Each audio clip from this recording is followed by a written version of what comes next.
Honda Spring event is truly a big event for us. We have incredible savings on every remaining 2025 and every new 2026.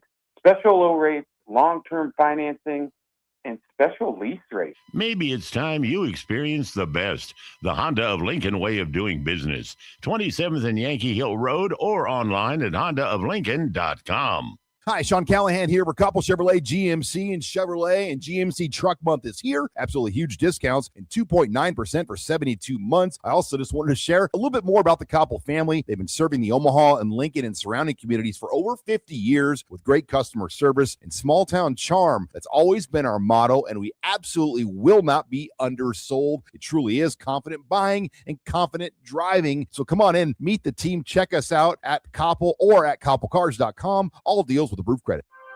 Nominations for the Step Forward Awards are now open. These awards are the state's most prestigious awards for volunteerism, and we need your help to find outstanding volunteers from your region of the state. If you know a volunteer who deserves to be honored for their service, visit serve.nebraska.gov and click Nominate Now. Nominations must be submitted by June 1st. Paid for by Serve Nebraska, aired by the Nebraska Broadcasters Association and this station. Coming at you live from the heart of downtown Lincoln, this is Old School with Foreman and Orman. Old School with Foreman and Orman is sponsored by Graham Tire Company of Lincoln, Nebraska Football Hall of Famer Jay Foreman. Here's Troy Detmer dropping straight back in the pocket. Rifles a pass. It was tipped and picked off by Foreman. He's at the 15, 10, 5. He'll score! Foreman got it, and it's touchdown Huskers. Black shirts answer the call one more time. And Austin Orman. Hour one of Old School is sponsored by Heartland of Nebraska Windows. Old School with Foreman and Orman on 93.7 The Ticket and theticketfm.com. Yes, indeed. Welcome in. Wednesday edition of Old School at 93.7 The Ticket and theticketfm.com. Austin Orman here. Of course, joined as always by Husker Hall of Famer, 9-year NFL vet, and a man who is scared to show off his T-shirt today, Jay Foreman. I ain't scared to show off my T-shirt. I got my Cane shirt on. That's family. But you had it up before. You show it off. Come on. Let him proud. I wear the Duke stuff. I wear the Royal stuff in here every day. And you're covering it up? It's not even that cold in here. You're from Minnesota. You have these sweatshirts. Come on. I'm going to trade you in. I'm going to face it. Hey, there we go. What we got? Just own it. I do own it. Yeah, I know you do. But you covered up with sweatshirts. I can't mess with you today. I can't. We 2 minutes into the show. We gotta go to break. Hey man, I'm telling you, I'm gonna get on Craigslist. Listen, man, need a radio co-host. I need a partner ASAP. Box right next door. Drag him in here. I got stuff to do anyways. This brother here came with violence on a Wednesday, man. Welcome back. Oh my gosh, Austin, that was a good one. I do respect you rocking the Eden Prairie hat, though, by the way. Always. Got an all black one. Yeah, I got my Twinkies coming, too. There we go. Yeah. This dude here. Oh, my gosh. Hey, man, the messed up part about it is you just slide, man. See, that's the problem with you slick. He's like, yeah, I'm going to go ahead and let him put it. Here it comes. You're not ready for it. I'm going to let him put his hoodie on, then I'm going to go ahead and give him the business. I thought you were going to rep it loud and proud. Yeah, I was just wearing it. This is really my grilling shirt because I don't mind it if it gets dirty. Okay. So I bought it when my dad went into the Ring of Fame. Okay. So when we were down there. So this is my grilling shirt. This is my, if I'm doing something, housework shirt. Mm. So I down was and dirty like the Canes. Yeah, I was just up in the attic doing, man one-on-one stuff. So that's why. All right. So this is the shirt that has the sweat stains in and everything else. Gotcha. Until the next time, I don't know any other honors my dad will get, but, that'd be it. You're definitely wearing that to Canton someday. Oh. I probably will if he need. Yeah, I will be wearing Viking stuff. Well, you can wear that as the undershirt. Oh, yeah. It waves around like a terrible towel or whatever. I will tell you, though, I'll be 100% honest. Now, when we were going to play certain teams in basketball, I wore this underneath my hoodie. Ooh. Because that's the type of mentality we're having. Mm-hmm. Yeah. So, yeah. So it's, we're a Kane household, or we were a Kane family up until I was the last one. So it's all good. You broke the streak, broke the chain. Broke the chain. Ended up where you needed to be. We're Yes, happy sir. for it. I'm not trading you in. You might want to trade me in, but. No, I ain't trading you in. Not yet, but that was a couple more days like that, you be out of here. I'm suspect, if not suspect at best. Oh, you suspect at best right now. Once you get suspect, then we have to do something else, man. That was good. All right, well, 2 hours, 53 minutes to turn that around. 402-464-5685 if you want to be a part of the show on our starter Heyman Jewelers text line. Speaking of mentality, Anthony Colandrea got a chance to speak to the media. And, by the media, I mean, he sat down for an interview with On3. And the quote that everyone has glommed onto is there at the very end. Expectations at Nebraska are to win. Like, you're not here just to not win a national championship. I'm not coming here to just win 8 or 9 games. I want to win a national championship. I want to go to the playoffs. I have high expectations, and we have high expectations as a team. When I first got here, it felt like the bar was 8 or 9 wins, and I was like, no, we want to win 11, 12 games. We've got to go win. That's the biggest thing. Yeah, I mean, it's, look, I mean, I'm pretty sure for the fans and stuff, probably a little bit some scar tissue and damage from, hearing that, prior. But, I've never had the mentality of looking at a schedule and be like, oh, well, we're going to go 8-4. Like, I never went into a game or looked at a team like on the schedule that we shouldn't beat and not think and know and train and have the expectations and standards to beat.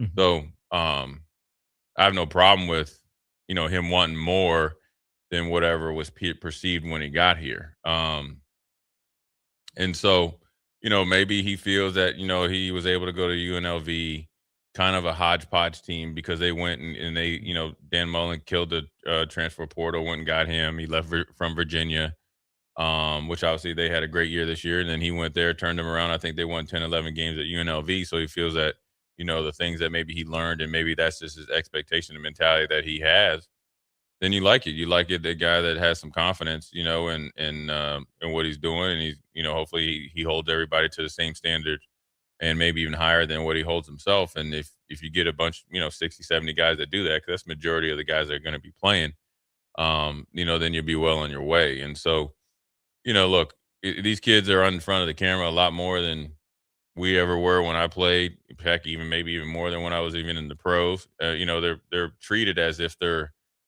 all Americans, or in my case, when I was in the pros, like, all pro, athletes and players. And so, look, they're going to ask him questions and he's going to answer them. And, you like the confidence and, as long as it comes from the work, and you go from there. Now, from a fan perspective, and I think I can speak for the majority of the fans and just how Nebraska people are, just like, hey, let your pads do the talking, and then you can do as much talking as you want afterwards. And so, look, at the end of the day, I don't know that it'd be hard for me to believe when he got here in essentially February that people were saying, okay, well, all we got to get is 8, 9 wins. I think you might have heard that we went from 5 to 6, 7, now 8 or 9, is the next step as far as wins. Mm-hmm. And then you go from there. And then obviously he wants to, his number's different, but once you get past that threshold of exceeding expectations, then, every number after that is playing with house money. Yeah, I think that's a great way to phrase it. I want to take this angle, though. Where do you think Anthony Colandrea got that vibe? The last part of that quote is, when I first got here, it felt like the bar was 8 or 9 wins. And I was like, no, we want to win 11, 12 games. We've got to go win. That's the biggest thing. I think, as a quarterback, I want to believe that he believes that he can win a national championship at Nebraska. I think that's just what you're supposed to say in some cases. You feel obligated to say it. And so I don't ever read too much into that. But I do think him saying, when I first got here, it felt like the bar was 8 or 9 wins. That, I don't want to say, set off some alarm bells for me, but it certainly raised my eyebrow. Is that a guy that thought he heard that from the fan base? People looking at his tweets and commenting. Is that the vibe he got from being around the facility, for the first couple of months after he committed? I'd love to know where he got that vibe. I don't know if we'll ever have an answer to it, but I wonder what the conversations are like in that building and what he thinks he can do about it if that's the sign he's getting. Maybe you're reading some of the tea leaves or something. Like people write articles and people are probably reference. Obviously when Bo Pelini was here, he's 9-3 and he unfortunately got let go. So that's really, to be honest with you, from his perspective and his age group, right? And maybe a little bit older, that's what their perception, or that's what they view as success, or that's what the standard is. That's not the standard around here. So maybe it came from that. Maybe in the team and some guys are just talking, like maybe they're already looking at the schedule. I don't even know if the schedule was out then, or maybe it's just who you were playing, and so you're probably trying to guesstimate what what would be a great season, considering on paper what the schedule looks like, time, place, and all this other stuff. And maybe that's it. And look, it'd be alarming if you're hearing it from other players, like, hey man, we just got to win 8-9 games and everybody be happy. No, we're past all that, and so maybe his perception really, I don't think you're really around enough at enough time, you know what I'm saying? Like, because you just got here. And so he probably was just going off of maybe like where the program's at, where it was, where it's going. And you start just 5, 6, 7, and then you think 8, 8, 9 or whatever. Yeah. So, and maybe, people were referencing last year's schedule. Like, we should have had 8 or 9 wins, I'm seriously, that's probably, if you hear that, that's quite, to be honest with you, it's true. Well, they could have had 9 wins Rule's first year. And that's something Bach and I were talking about, is that they're 5-3 entering November with 3 winnable games, and then you throw the records out the window for a rivalry game against Iowa. And Jay, Nebraska, number one, has gone about this kind of in the slowest fashion, right? 1 extra win per year, making this progression, this development of the program feel linear. It's not necessarily always that way. It's not like, oh, the next step is always 1 extra win per year. Nebraska had an opportunity to really shortcut that circuit, to go around the normal long process you would think of, get to 8 wins or 9 wins with a 3-1 or 4-0 November in Rule's first year. Yeah. They didn't do it. And we know the quarterback issues that year. We know it was kind of smoke and mirrors and duct tape and WD-40. You know what I mean? To be honest with you. Well, for sure. And even if Nebraska would have gone, let's say 8-4, 9-3 in Rule's first year, and then they backslide to 6-6, like, oh, we understand, a new type of quarterback coming in. It was smoke and mirrors last year. It's a heck of a coaching job. Northwestern. LeBron, exactly. First year, then a little dip back. Right. But you would have liked to have felt that Nebraska was playing better football consistently in year 2, even if the record didn't reflect it. Sure. But instead, you get the same November struggles into this year, where Nebraska's in prime position with USC coming to town. That kicks off another, pretty brutal November for Nebraska. So I don't think that progress is necessarily dictated by step in the record, even if that's ultimately how you get there with the work laying the foundation. But I also think it's fair to say Nebraska missed a chance to do that, like kind of supercharged first year one and create some buzz with a winless November when everything was on the table for that team. Yeah, the first year you could have done something magical. I do think, obviously, with the team and, obviously where they were at and experience, obviously with the Heinrich Harburg, obviously, he was just trying to, he kind of got just thrust into that new role. Right. And so you had to really, really do things on the fly. So, those circumstances in the first year didn't allow them to really do a Jeff Brown that first year, then when he took over for Fitzgerald, where he goes 8-4 and you surprise everybody. But then when you just look at last year, that's it. The Michigan game ended up being a 3-point game, but I think Michigan, pretty much dominated that game.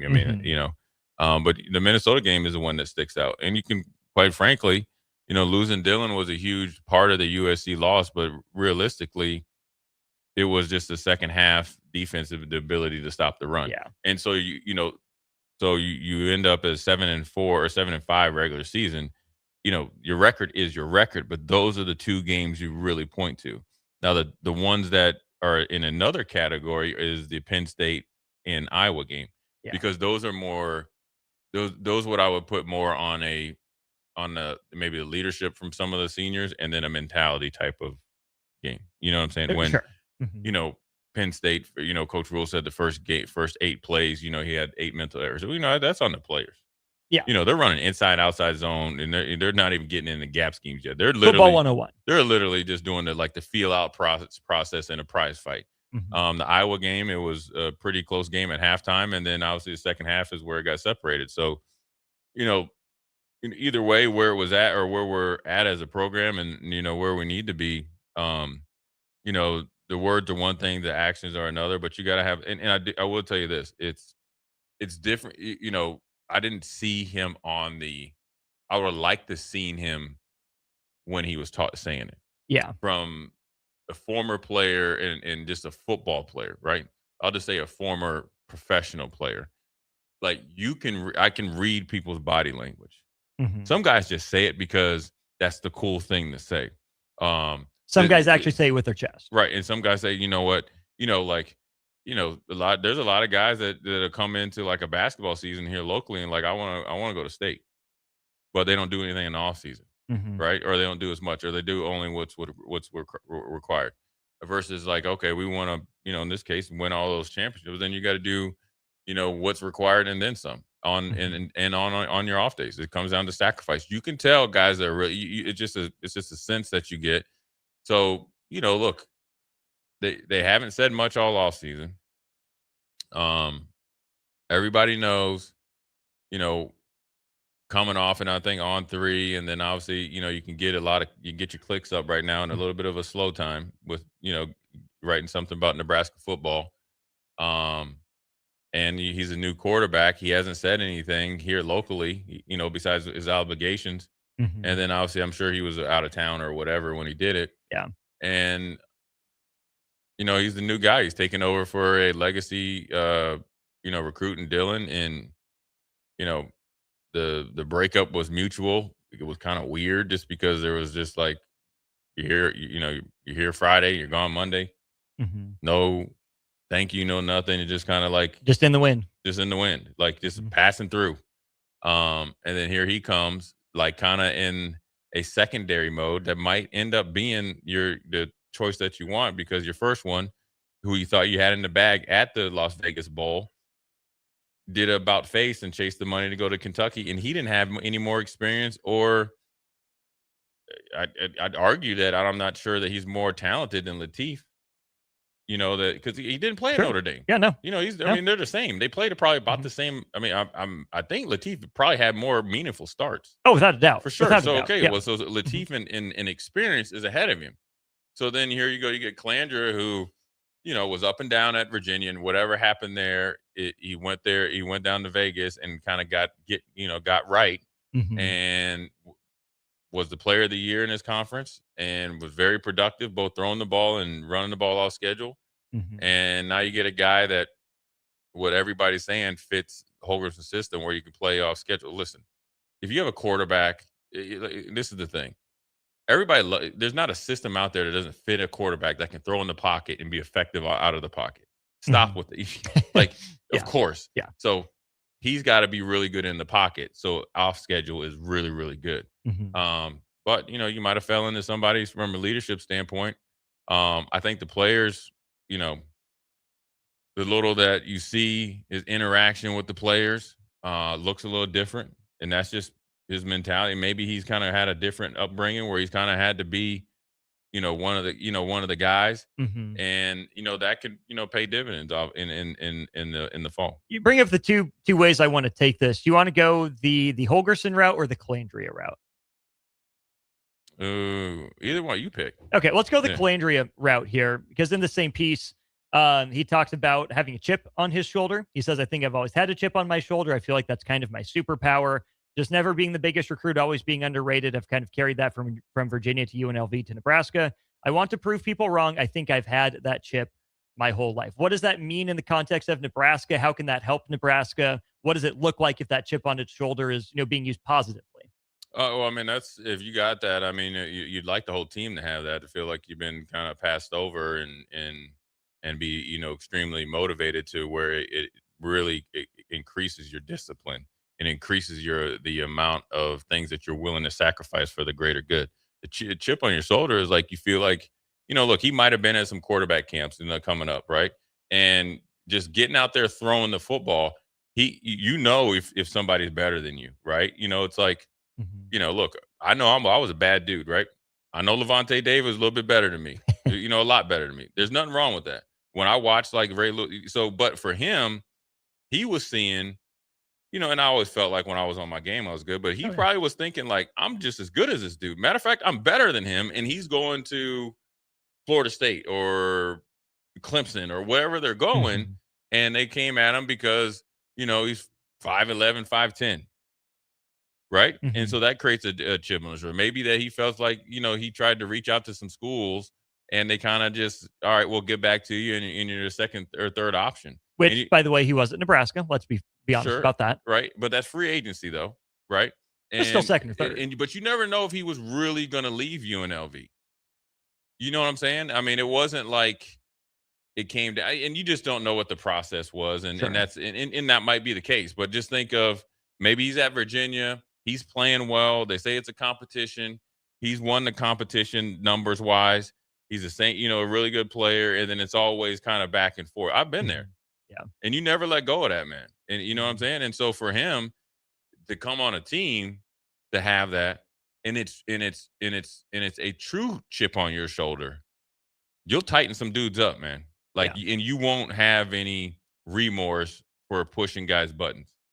And then that will be that will get the best out of him. When I think of chip on a shoulder in recent college football, I have to go back to Baker Mayfield. That's exactly what it is. Yeah. What would it mean? What would it look like if Anthony Colandrea had a little Baker Mayfield to him for Nebraska? Oh, I mean, Baker was I think that's what separated Baker, when he was down there, because he was in a quarterback competition. You got to think, this dude had to walk on at Texas Tech. And then they tried to replace him at Texas Tech. He had to do the same thing in Oklahoma. And then he ends up working himself into the number one pick. And he's carried that type of mentality through some trials and tribulations. And he left his mark in Cleveland. If you hear the guys that played with him, they speak with the utmost respect for him. And then even when he went to Carolina, he was like, it was a unique situation where, remember, he was running the scout team and never was really getting a chance. Then he goes out to L.A. and the Rams on a Thursday with that same mentality that's allowed him to be a franchise quarterback. What that can do is it can inspire your whole team. Just look what Baker did at Oklahoma. He was able to, kind of use his personality, and it was infectious, and then it went out through the whole team, and it allowed him to. You think about the Kansas not wanting to shake his hand, and then he showed you, like, I'm gonna show you, right, and all this other stuff. You think he's not gonna back down, right? Like you're hyper competitive. You are not backing down from anybody, and you don't want to play with guys that aren't competitive.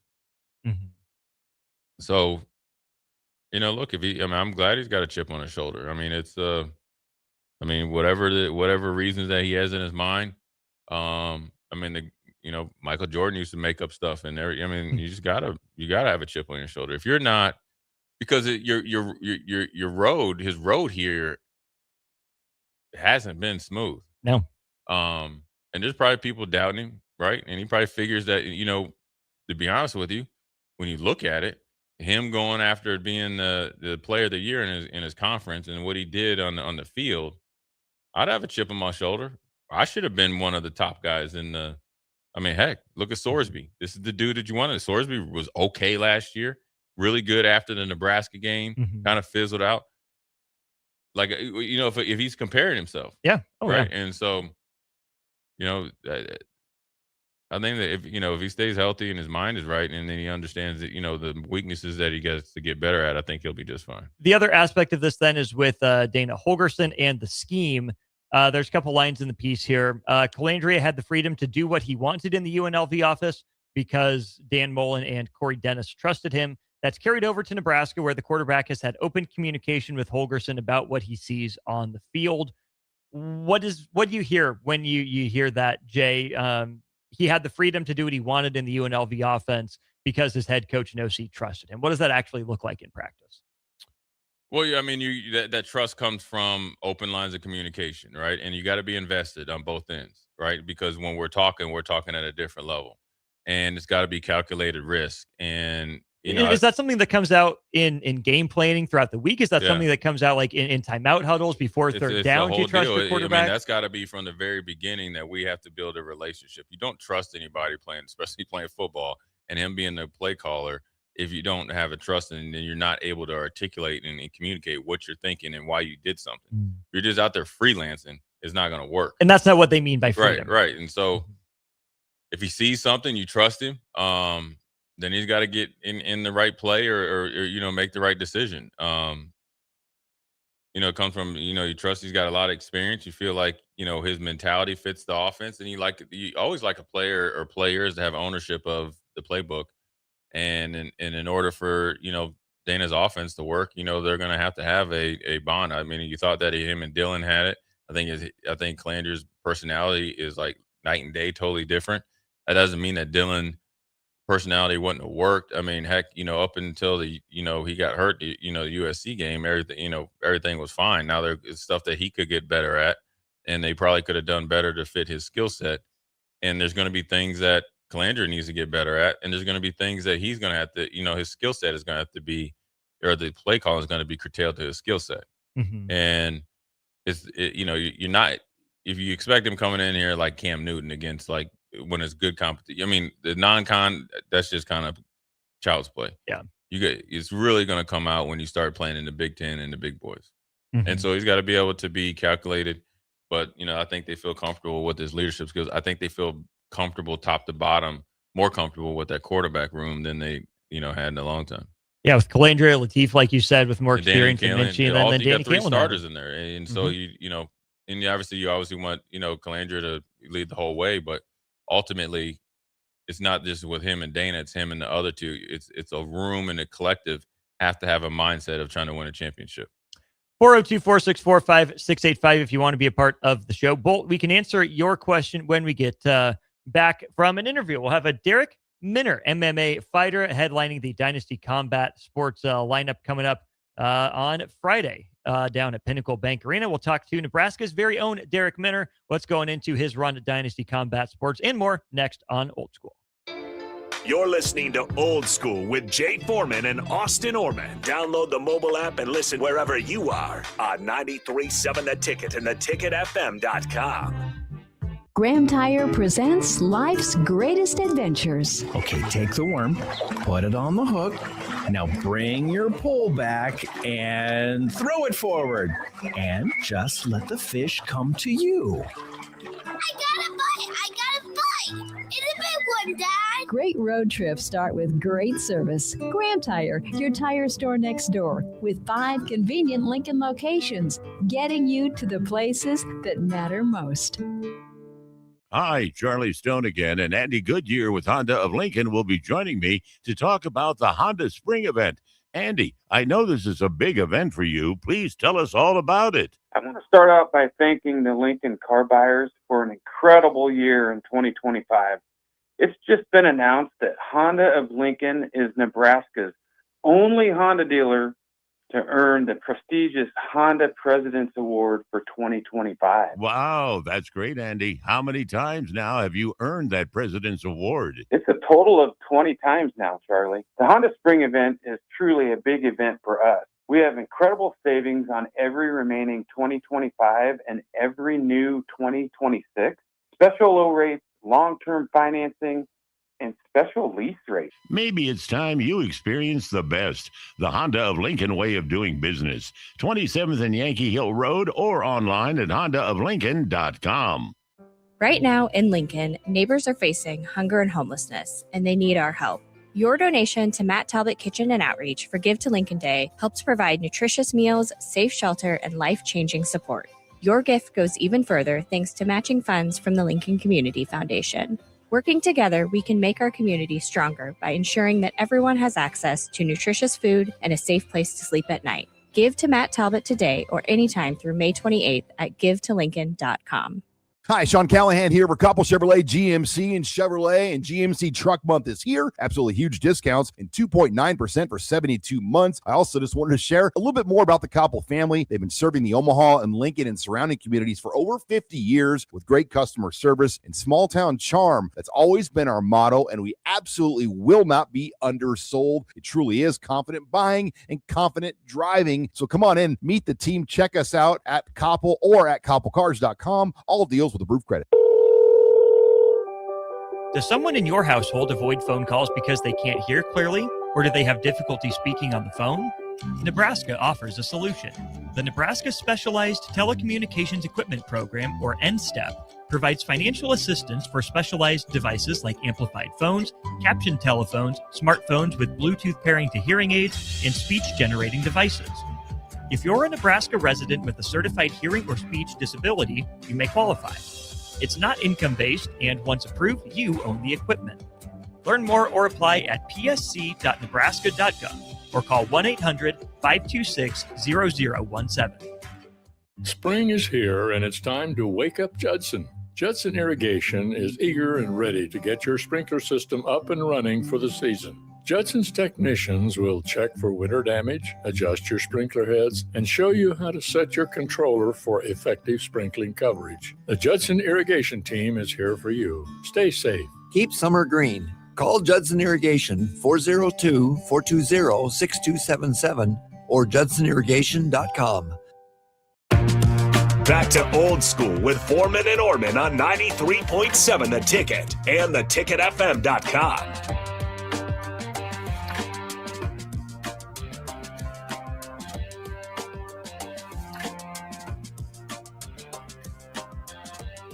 Welcome back in. It is Old School.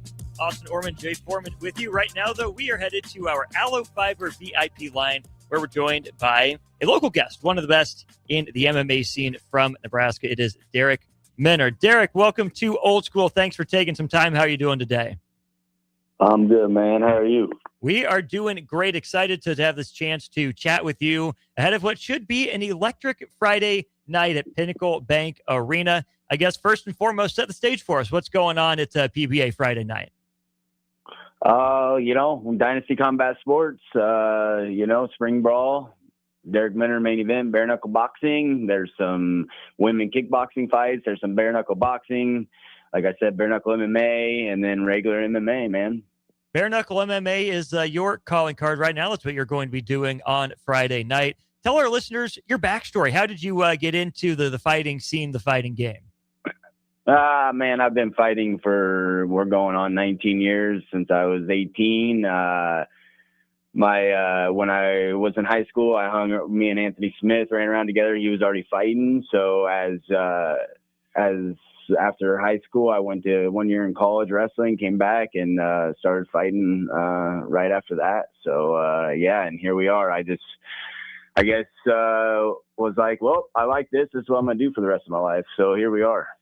What is it that makes you like fighting? Not something that a lot of people get into. You got to be, special kind of breed to have that in you physically and mentally. What is it about fighting that drew you to do the sport and then has kept you in it as long as you've been there? Man, I just like to push myself. I like the competition. I like to, go out there and prove myself right, and just let all the hard work show over the years, and just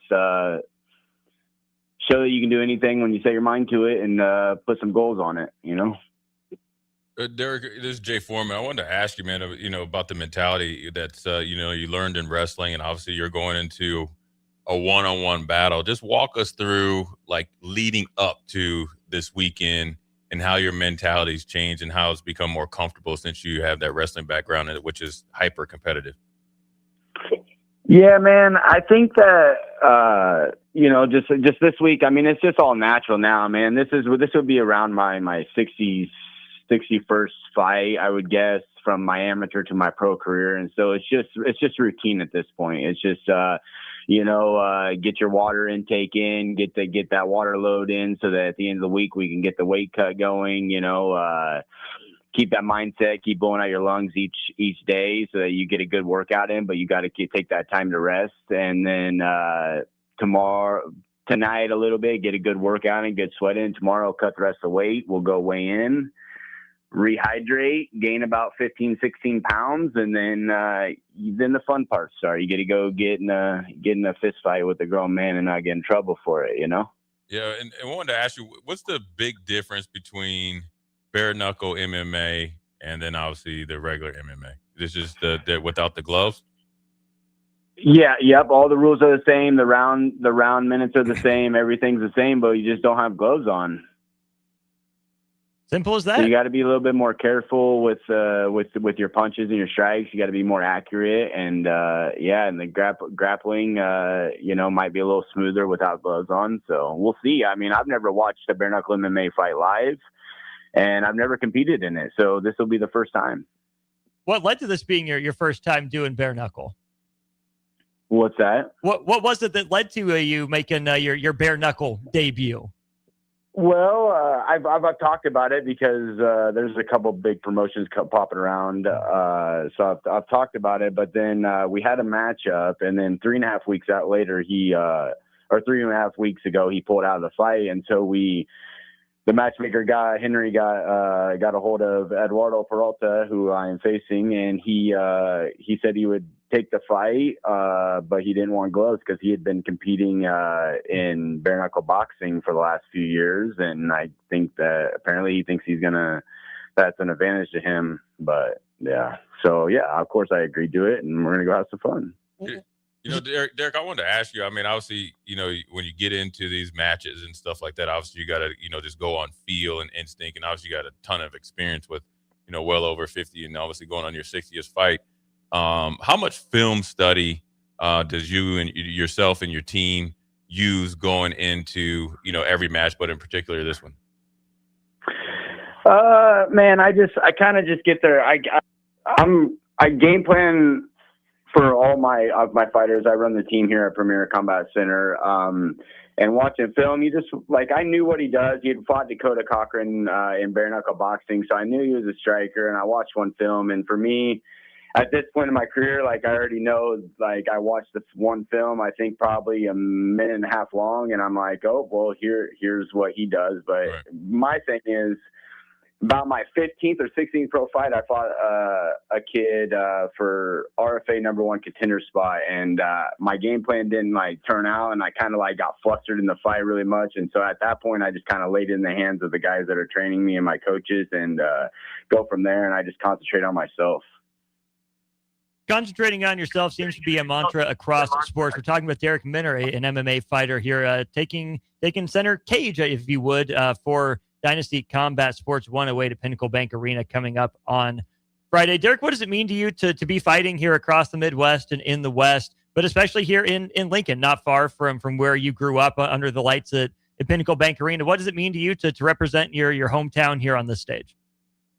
Man, like I said, it means a lot, man, to come back and be able to compete in front of my family and friends and everybody that supported me, everybody that's had my back since, on my amateur days. And it's cool to give them that platform. I think I fought 2019, and then I had an injury and went to the UFC and then ended up having an injury. And so this is my third fight back, and being able just to perform at the spot that I essentially call my home. It was the Pershing Center, and now it's the Pinnacle Bank Arena, and I'm 15-0 in Lincoln. So we're going to make it 16-0. And yeah, like I said, I love to be in that environment where, the people that actually care about you and, don't just care about there being action, you know what I mean? So it's pretty cool.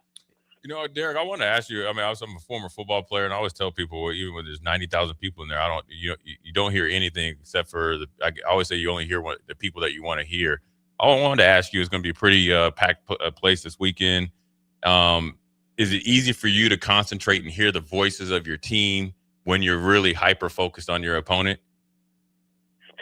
Yeah, it's when you develop a relationship like the guys at Dakota Cochran, Ryan Jensen, and my brother Brady will be in my corner, and it's I've been hearing those guys' voices for years, and so just being able to when you're in your amateur career, that's what you're slowly learning. Even into your pro career, you just gotta find those voices in the crowd, and that's all I really hear. Besides, I got my aunt, my mom, and my dad. I'll always hear them say something stupid, probably in the crowd, just yell at me or something. But get up, but you can always spin that out. But other than that, it's pretty simple once you've been in the cage so much, you've been around the people that you trust all the time and stuff like that. So you mentioned your journey through a couple different of organizations now here with Dynasty Combat Sports. What do you appreciate about DCS and the organization that they run and how they do things? Dynasty Combat Sports, I've been competing for them for years, and they were, before Henry took it over, Train was my manager, and like just being comfortable and the guys that know what you need at the right time and how to build a career and how to find you the best matchups you possibly can, essentially made my career and brought in the toughest fights, brought in the fights I need at the time, and Dynasty Combat Sports, Disorderly Conduct Management, them are my roots. Them are who the loyalty lies, and I know the it's all around. They're going to treat us right, and they're going to have the best interest of the fighters in mind. It's a pretty big card. It looks like a big lineup. Do you know anyone else? Do you have any relationships with anyone else that'll be at Pinnacle Bank Arena with you come Friday night? Yeah, I have 5 fighters from my team fighting. And, a couple of the young guys. And then my brother's fiance, Hope, is fighting in the women's kickboxing division on Friday night. So Zayden, one of them, I think he's, 19? He has 6 amateur fights already at 19. Christopher Dominic, and I'm probably forgetting somebody. But, yeah, we have like 4 or 5 guys fighting on Friday night. It's all Friday night at Pinnacle Bank Arena, Dynasty Combat Sports 108. The guy we're talking to, Derek Minner, taking on Eduardo Peralta on short notice. Game plan change, but like Derek said, it's all about him. You can still get your tickets. You can find that online again Friday night, 6 o'clock at Pinnacle Bank Arena. Derek, thanks a ton for your time. It's been great talking to you. Best of luck on Friday. Not sure if I'll be able to be there, but I'm sure I'll be one of those people yelling, "Get up," if I am there. So feel free to tune me out. Well, I ain't going to be on my back, that's buddy. What I'm saying. So that's pound him my way, ground and pound. That's what I'm talking about, Derek. There you go. Take his head off. That's what I'm going to tell you. That's what you're going to hear from me. Take his head off. All right. I'll listen for it, buddy. All right, man. It's a plan. Appreciate it, Derek. Take care. Thanks, guys. It's Derek Minner with us on our Aloe Fiber VIP line. Jay, a guy from Auburn who's fighting out of Nebraska City. Yeah. You could hear how much it means to him to have his family in the stands, be able to do it close to home. He's been all over the country, been all over the world. But for him to get to do it at Pinnacle Bank Arena, you can tell how much it means to him. Yeah, man. I was always able to, look for my dad when he was, at all my games down here, home games and stuff like that. It's special. And look, he's done it the hard way. I mean, he's has over 60 fights in different leagues. Now he's taken a leap of faith in the bare knuckles, which you look at his background and you can see how tough he is. And you can tell his mind's right now. He'll do just fine. And so he'll be well prepared. He's going to represent. He's in a leadership role. So he's going to, take that upon him as well. And, I look forward to having him come on after, he gets another W, 16-0. So wish him all the luck, but he seems like he's pretty focused, and I think he's going to do real well. Can't spell Peralta without an L, am I right? That's right. Hey, man, I was like, man, look. Hey, you need to hit him right above his eye socket. Make it, right up here. Uh-huh. You want to see some blood, man. Did I ever tell you the story about I went to the first MMA down there? No. At Pinnacle Bank? No. Man, it was me. Steve Warren called me up, man. He's like, man, come down and meet me or whatever. So we went, and there was this guy that came out. I'll never forget this guy. And it looked like they just got this guy to come out. He came out in some basketball shorts, and he had, the protection stuff on. Okay. And he just walked out. He looked like Bach. Seriously. That's not a knock at Bach, by the way. No, but he didn't have any, muscle. The next guy came out, entrance music, took 10 minutes to walk into the cage. He was out in 10 seconds. The whole place went nuts. I went to go get drinks, came back, and I was like, "What happened?" And Steve was like, "Look on the instant replay. 1, 2, go to sleep. All heads? Yeah, 2 bed. And he was out." Dynasty Combat Sports Friday night at Pinnacle Bank Arena. Big thanks to Derek Minner for taking some time with us here on the show. We'll be back to wrap up hour 1 momentarily. Watch Old School live on Facebook, YouTube, or Twitch. Old School with Foreman and Orman on 93.7 The Ticket and theticketfm.com. Hi, Husker Nation. This is Rex Burkhead. On Lincoln Gives Day, I hope you'll join me in supporting the Team Jack Foundation and their mission to fund life-saving childhood brain cancer research. Kids and families facing brain cancer deserve better treatments and more hope for the future. Every donation helps move that mission forward. You can make your gift today by visiting givetolincoln.com and searching Team Jack. I'm proud to support the Team Jack Foundation and the fight for every child and family affected by brain cancer. A single mom of 3 was facing eviction, struggling with a recent separation, health issues, and no job or childcare. She feared losing everything, especially her children. But then she found support in her community made possible by Nebraska Children and Families Foundation. She was connected to support. By the end, her bills were paid, she loved her new job, and hope replaced fear. This is what the Nebraska Children and Families Foundation does. They lift up young people and families so they can find stability, build brighter futures, and power a stronger workforce. Ready to help make more stories like this come true? Support the Nebraska Children and Families Foundation on Give to Lincoln Day. Imagine if the people who work at your bank or neighbors who could help with a home loan. Congratulations, you're approved. Or friends who love to shop local. Have a good one. At UBT, who you work with matters just as much as what you're working toward. Hey, thanks for helping. That's why your money has more than a banker. It has people. Union Bank and Trust. Member FDIC. 93.7 The Ticket, Fox, KFXL weather. Brought to you by Bryant Air Conditioning, Heating, Electrical, and Plumbing. Your Lincoln forecast for today. We'll see lots of sunshine with light winds. An afternoon high near 83. Tonight, mainly clear skies with a light breeze, low around 56. And tomorrow, a slight chance of showers and storms. Otherwise, partly sunny and breezy with a high near 87. I'm meteorologist Kyle Klecker from 93.7 The Ticket and theticketfm.com. Does someone in your household avoid phone calls because they can't hear clearly, or do they have difficulty speaking on the phone? Nebraska offers a solution. The Nebraska Specialized Telecommunications Equipment Program, or NSTEP, provides financial assistance for specialized devices like amplified phones, captioned telephones, smartphones with Bluetooth pairing to hearing aids, and speech-generating devices. If you're a Nebraska resident with a certified hearing or speech disability, you may qualify. It's not income-based, and once approved, you own the equipment. Learn more or apply at psc.nebraska.gov or call 1-800-526-0017. Graham Tire presents life's greatest adventures. Okay, take the worm, put it on the hook. Now bring your pole back and throw it forward. And just let the fish come to you. I got a bite! It's a big one, Dad! Great road trips start with great service. Graham Tire, your tire store next door, with 5 convenient Lincoln locations, getting you to the places that matter most. Do you ever feel okay in your current job and profession, but wonder if there's a better company that can offer more? Vision Mechanical is now hiring for journeyman plumbers and HVAC service technicians. Vision Mechanical offers top-of-the-industry wages, 100% paid health, disability, and life insurance, 401k with employee match, and paid holidays and vacation. Vision Mechanical believes in craftsmanship, teamwork, and building a better future one project at a time. Apply today or learn more at visionmechanical.net or email Ron at vmech.net.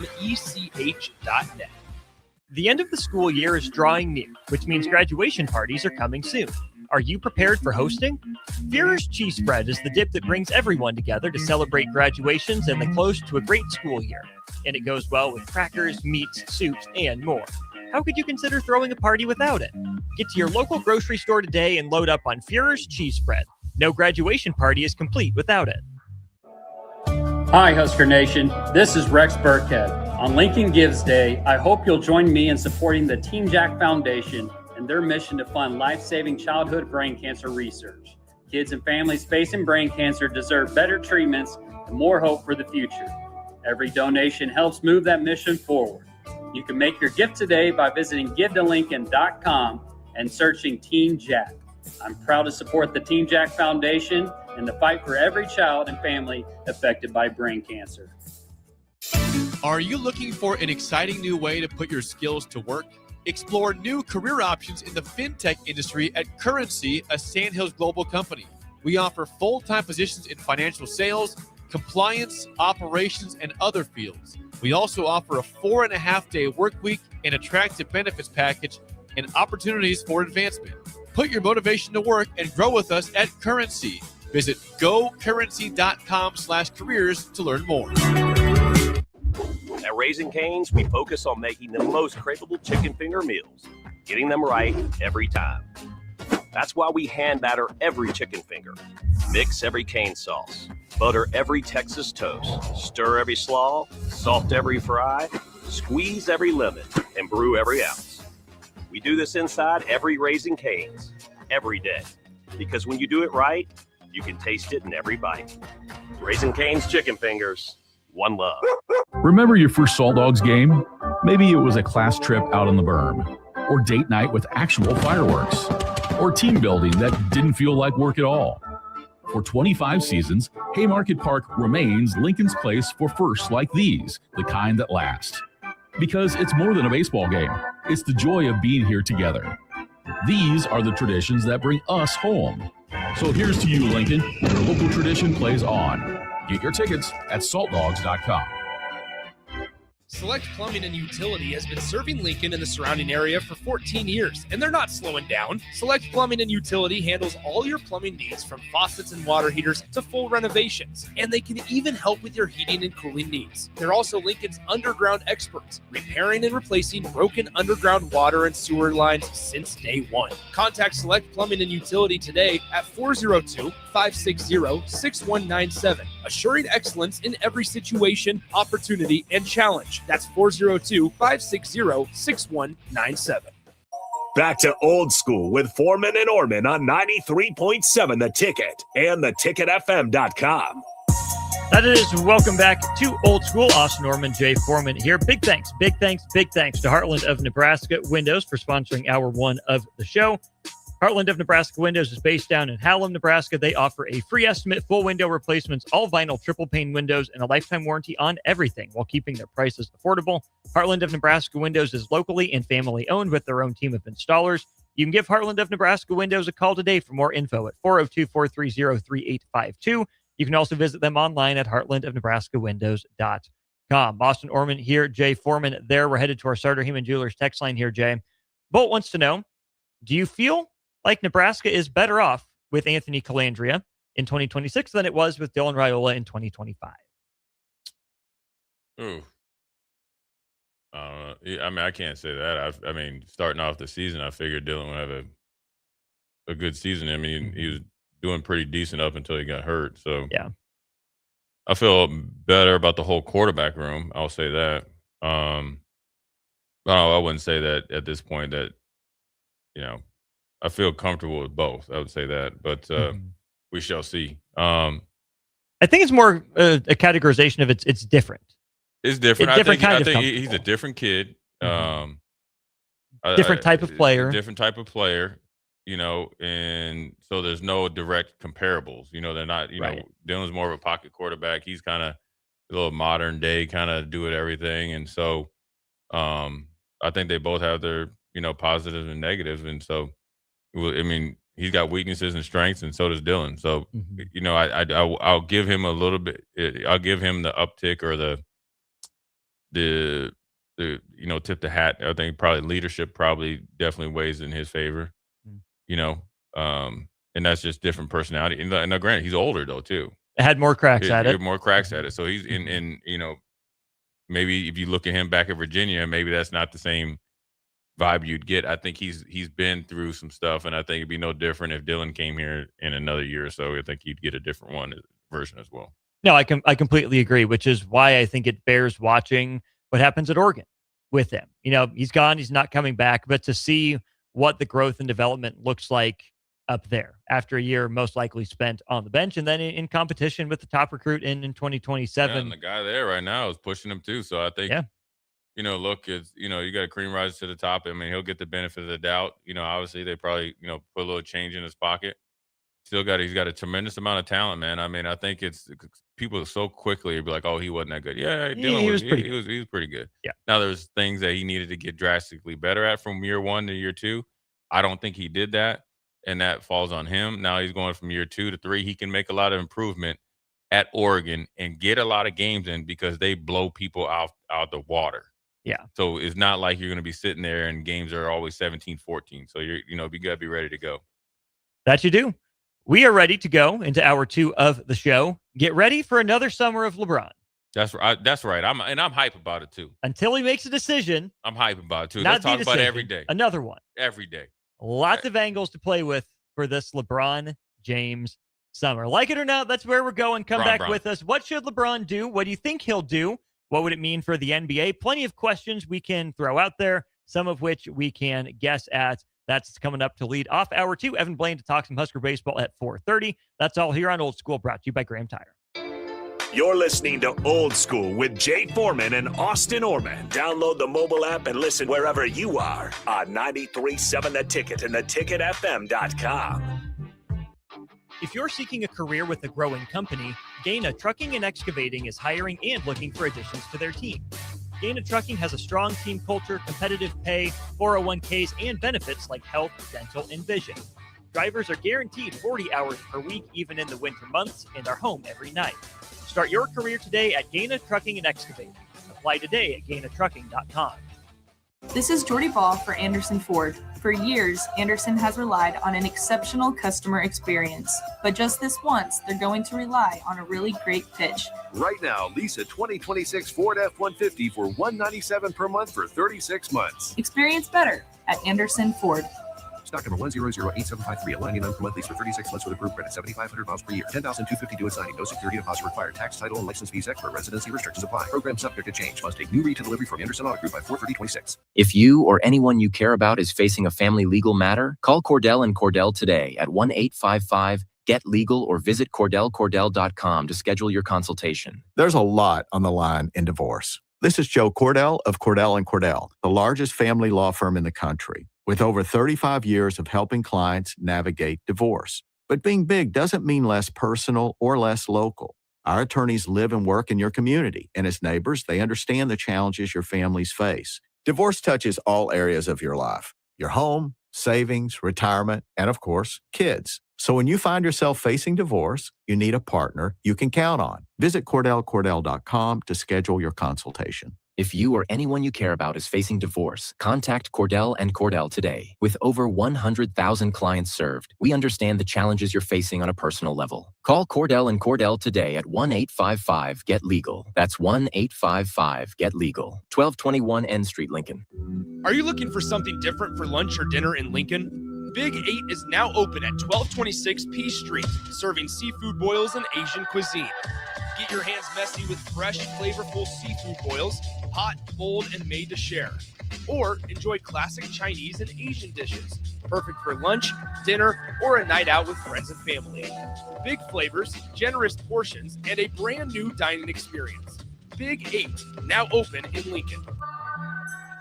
Is it time to replace your home comfort system? Call Bryant and save money in every way. Bryant provides you with solutions that save. Save big immediately with attractive rebates, and save every day with lower operating costs. Most important though, the systems are selected to fit you. The right system, priced right, properly installed. That's the way Bryant works for you. How much can you save? Call Bryant Air Conditioning, Heating, Electrical, and Plumbing for a free estimate. 467-1111. Bryant, whatever it takes.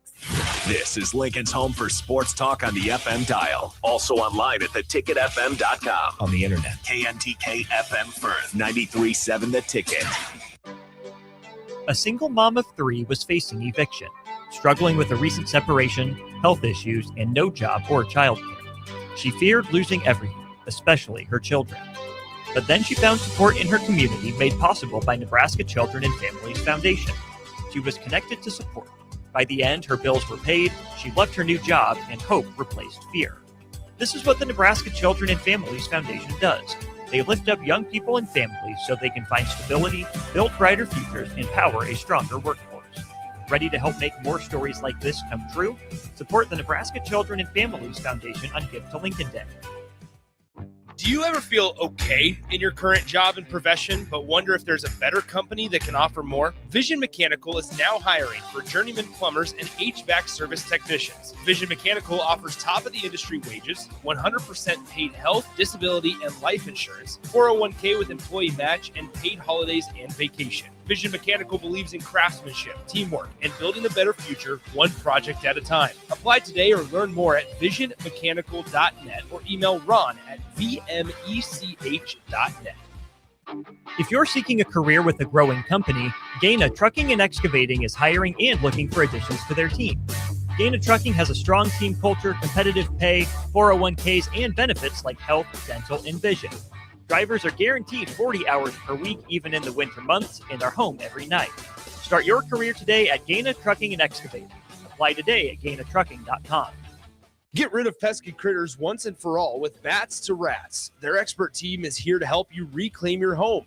No more sleepless nights caused by crawling critters or flapping wings. Bats to Rats ensures a safe environment for every family member. Check the website at batstoRats.com for amazing offers. And if you mention this ad, you'll receive $10 off your initial inspection cost. Call Bats to Rats today at 402-781-8691. That's 402-781-8691. Bats to Rats.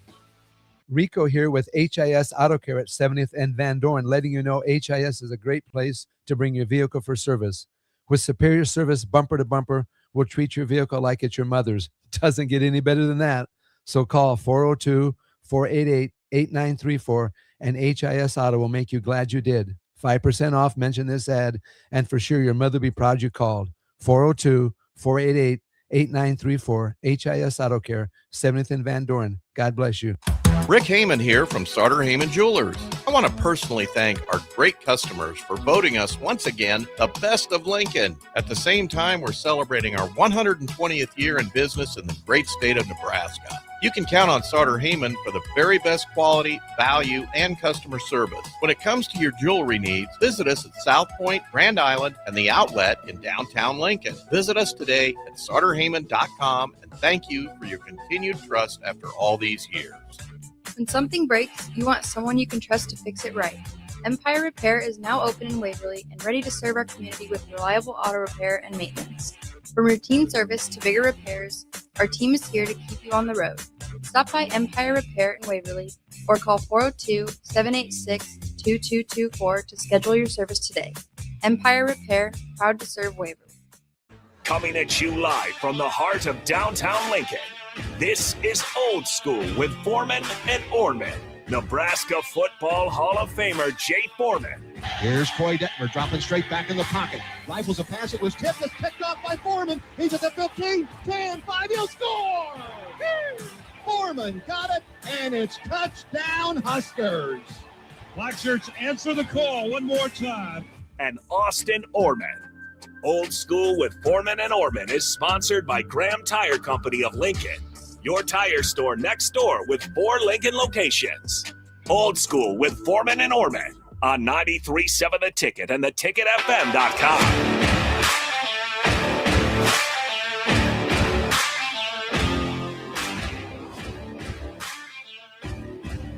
Welcome into the Summer of LeBron kickoff tour here at 93.7 The Ticket, ticketfm.com. This is Old School, brought to you by the great folks over at Graham Tire Company. They've been serving the Midwest for 75 years. Great people, great company, great service. More than just tires, though, they do all kinds of car and light truck repairs, too. From brakes to oil changes, trust Graham Tire for service you can count on. Graham Tire getting you to the places that matter most. 402-464-5685. What does LeBron do? What does he do? Does he retire? Does he find a place to play out his final year or two? Does he go into ownership? What is on the table? Apparently, it's everything for LeBron James. I'm going to set the tone for this, Jay, by reading this from The Athletic. Team and league sources granted anonymity to speak openly say James has made no decisions regarding his future, that retirement remains a real possibility. The notion that James would want a farewell tour alongside it as evidence that this season was not his last is false, those sources said, with several sources even hearing that directly from James himself. The hypothetical tour, like so many other things dealing with James, is something people believed. he'd want. Just like they believed he'd be unable to meld his style around the Lakers guards or stomach the organization prioritizing its future around younger stars. No one knows what LeBron wants to do. Apparently not even LeBron James. Well, I think it's way too early to. I mean, look, they just got the brakes beat off them, and the season didn't, end the way he wanted. And especially when you had that uptick in like, we legitimately could win a championship, and then Luka gets hurt and Austin Reeves gets hurt. Mm-hmm. You got to think that's a roller coaster for him. And he's like, I've taken a backseat all year for this, and then injuries happen. There's, two guys unfortunately get dinged up. Now Reeves came back, but he wasn't obviously full strength. So then you're asking what he's going to do next year. I mean, I would be highly disappointed if he didn't play next year. I think he had a really good year. I think he can do it again next year, and maybe I'm assuming a different team, and play the same. I think for him, maybe he says he doesn't want it. I think his farewell tour is a lot different than Kobe's and Jordan's and all that. He's actually still playing at a really high level. You know what I mean? And so he can go somewhere, not be a distraction, be a really good asset at a different part in his career. And I think he, look, unlike a little bit with Kobe and Jordan, he has more humility. He kind of understands where he's at right now. Mm-hmm. You know what I'm saying? Mm-hmm. Which is crazy because the whole thing is everywhere he's went, he's kind of taken over and kind of blew up the place, and it's always kind of in shambles for a year or two after he left, right? Mm-hmm. And now he's in a position that he really took hands off the last 2 years with the Lakers. Do what you guys do. This is what you want to do. I'll do it. I doubt he knows what he's going to do. I think he's still competitive. I think he's, knows that he can still play at a high level. It'd be hard for him to take a year off and decide I want to come back and play. Now, how does that affect his son and all that stuff? I think, for Bronny, I think he took some strides. Now, how he got there, people can be mad at it. At the end of the day, he's made some strides. So I wonder if his decision is going to be solely based on him and Bronny. Sure. And, obviously the tenure with the Lakers and all that. I think Bronny is played good enough that he'll get another shot somewhere, and he has enough stuff going on outside of basketball. He'll be more than just fine. And so, LeBron, I think, is going to play one more year, and I think that's going to be it. There's a really interesting article on ESPN that is titled "Why LeBron or What LeBron Needs to Return to LA and Why It's Not Simple." The tweet that this had was why LeBron and the Lakers need each other more than you might think. I am less convinced that LeBron is in Los Angeles. I'm more convinced that he does play again next year, like you. If he does hang it up, I agree. Seems like there's still plenty more in the tank. This is a guy that played 60 games this year, of course, after some early season injuries. Ended up averaging, where are the numbers at? Where'd they go? Why did I scroll so far down? Here we go. All right. LeBron this year, 21 points per game, as well as 7 assists and 6 rebounds still. 3 turnovers per game with about a steal and a half and a block per game as well in 33 minutes per game. Shot 51.5% overall. 3-point numbers did dip down to 32%, but he was an elite finisher as well at a 59% at 274% at the free throw line. Yeah, lost a little bit of a step. Yeah, he's playing fewer games by a little bit now than he did, but he's not, banged up like he was back in 21-22 or 22-23. He's been significantly healthier, played pretty much all the way through once he came back from the early season sciatica for the most part.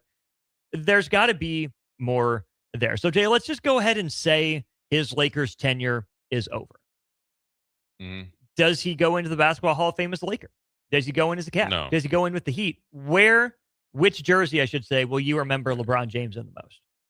Oh, man. Well, he was flat out unstoppable with the Heat. He was. He's been unstoppable his whole career, but that last, and then obviously with Cleveland, I would like to see him going as like a Cavalier. I'd like to see him going as, he's obviously not the greatest Laker of all time, but he's won a championship. He did it. I think no matter what he does, he'll never get his just due being a Laker. So that's just part of it, right? And he's aware of it. I think if you go into Cav or Heat, I think that's it. But I'd like he's been to Cleveland twice. Mm-hmm. Potentially a third time. Yeah, potentially a third time. Delivered a championship. He's from the area. That would be really. It would be it'd be great for him to go in this team that drafted him. I think when you read this article, and I'm going to tell you this about professional athletes, and I remember talking to Thurman Thomas, and when he decided to leave, and he actually went and signed with the Miami Dolphins. Not only out of, you talk about a chip on his shoulder, pettiness, and when you hear or you read this article, and LeBron James, and I'm going to tell you this about people in general, but and specifically athletes, when you feel like you've been taken advantage of. So say like you're seeing here, he took a back seat, but then it was the whole thing with the game ball and all that, and you give to JJ Redick, you don't get. I mean, those are things those are very small things that are big in principle. Yeah. To guys like LeBron, and that add up really quickly. Oh, they add up times 10.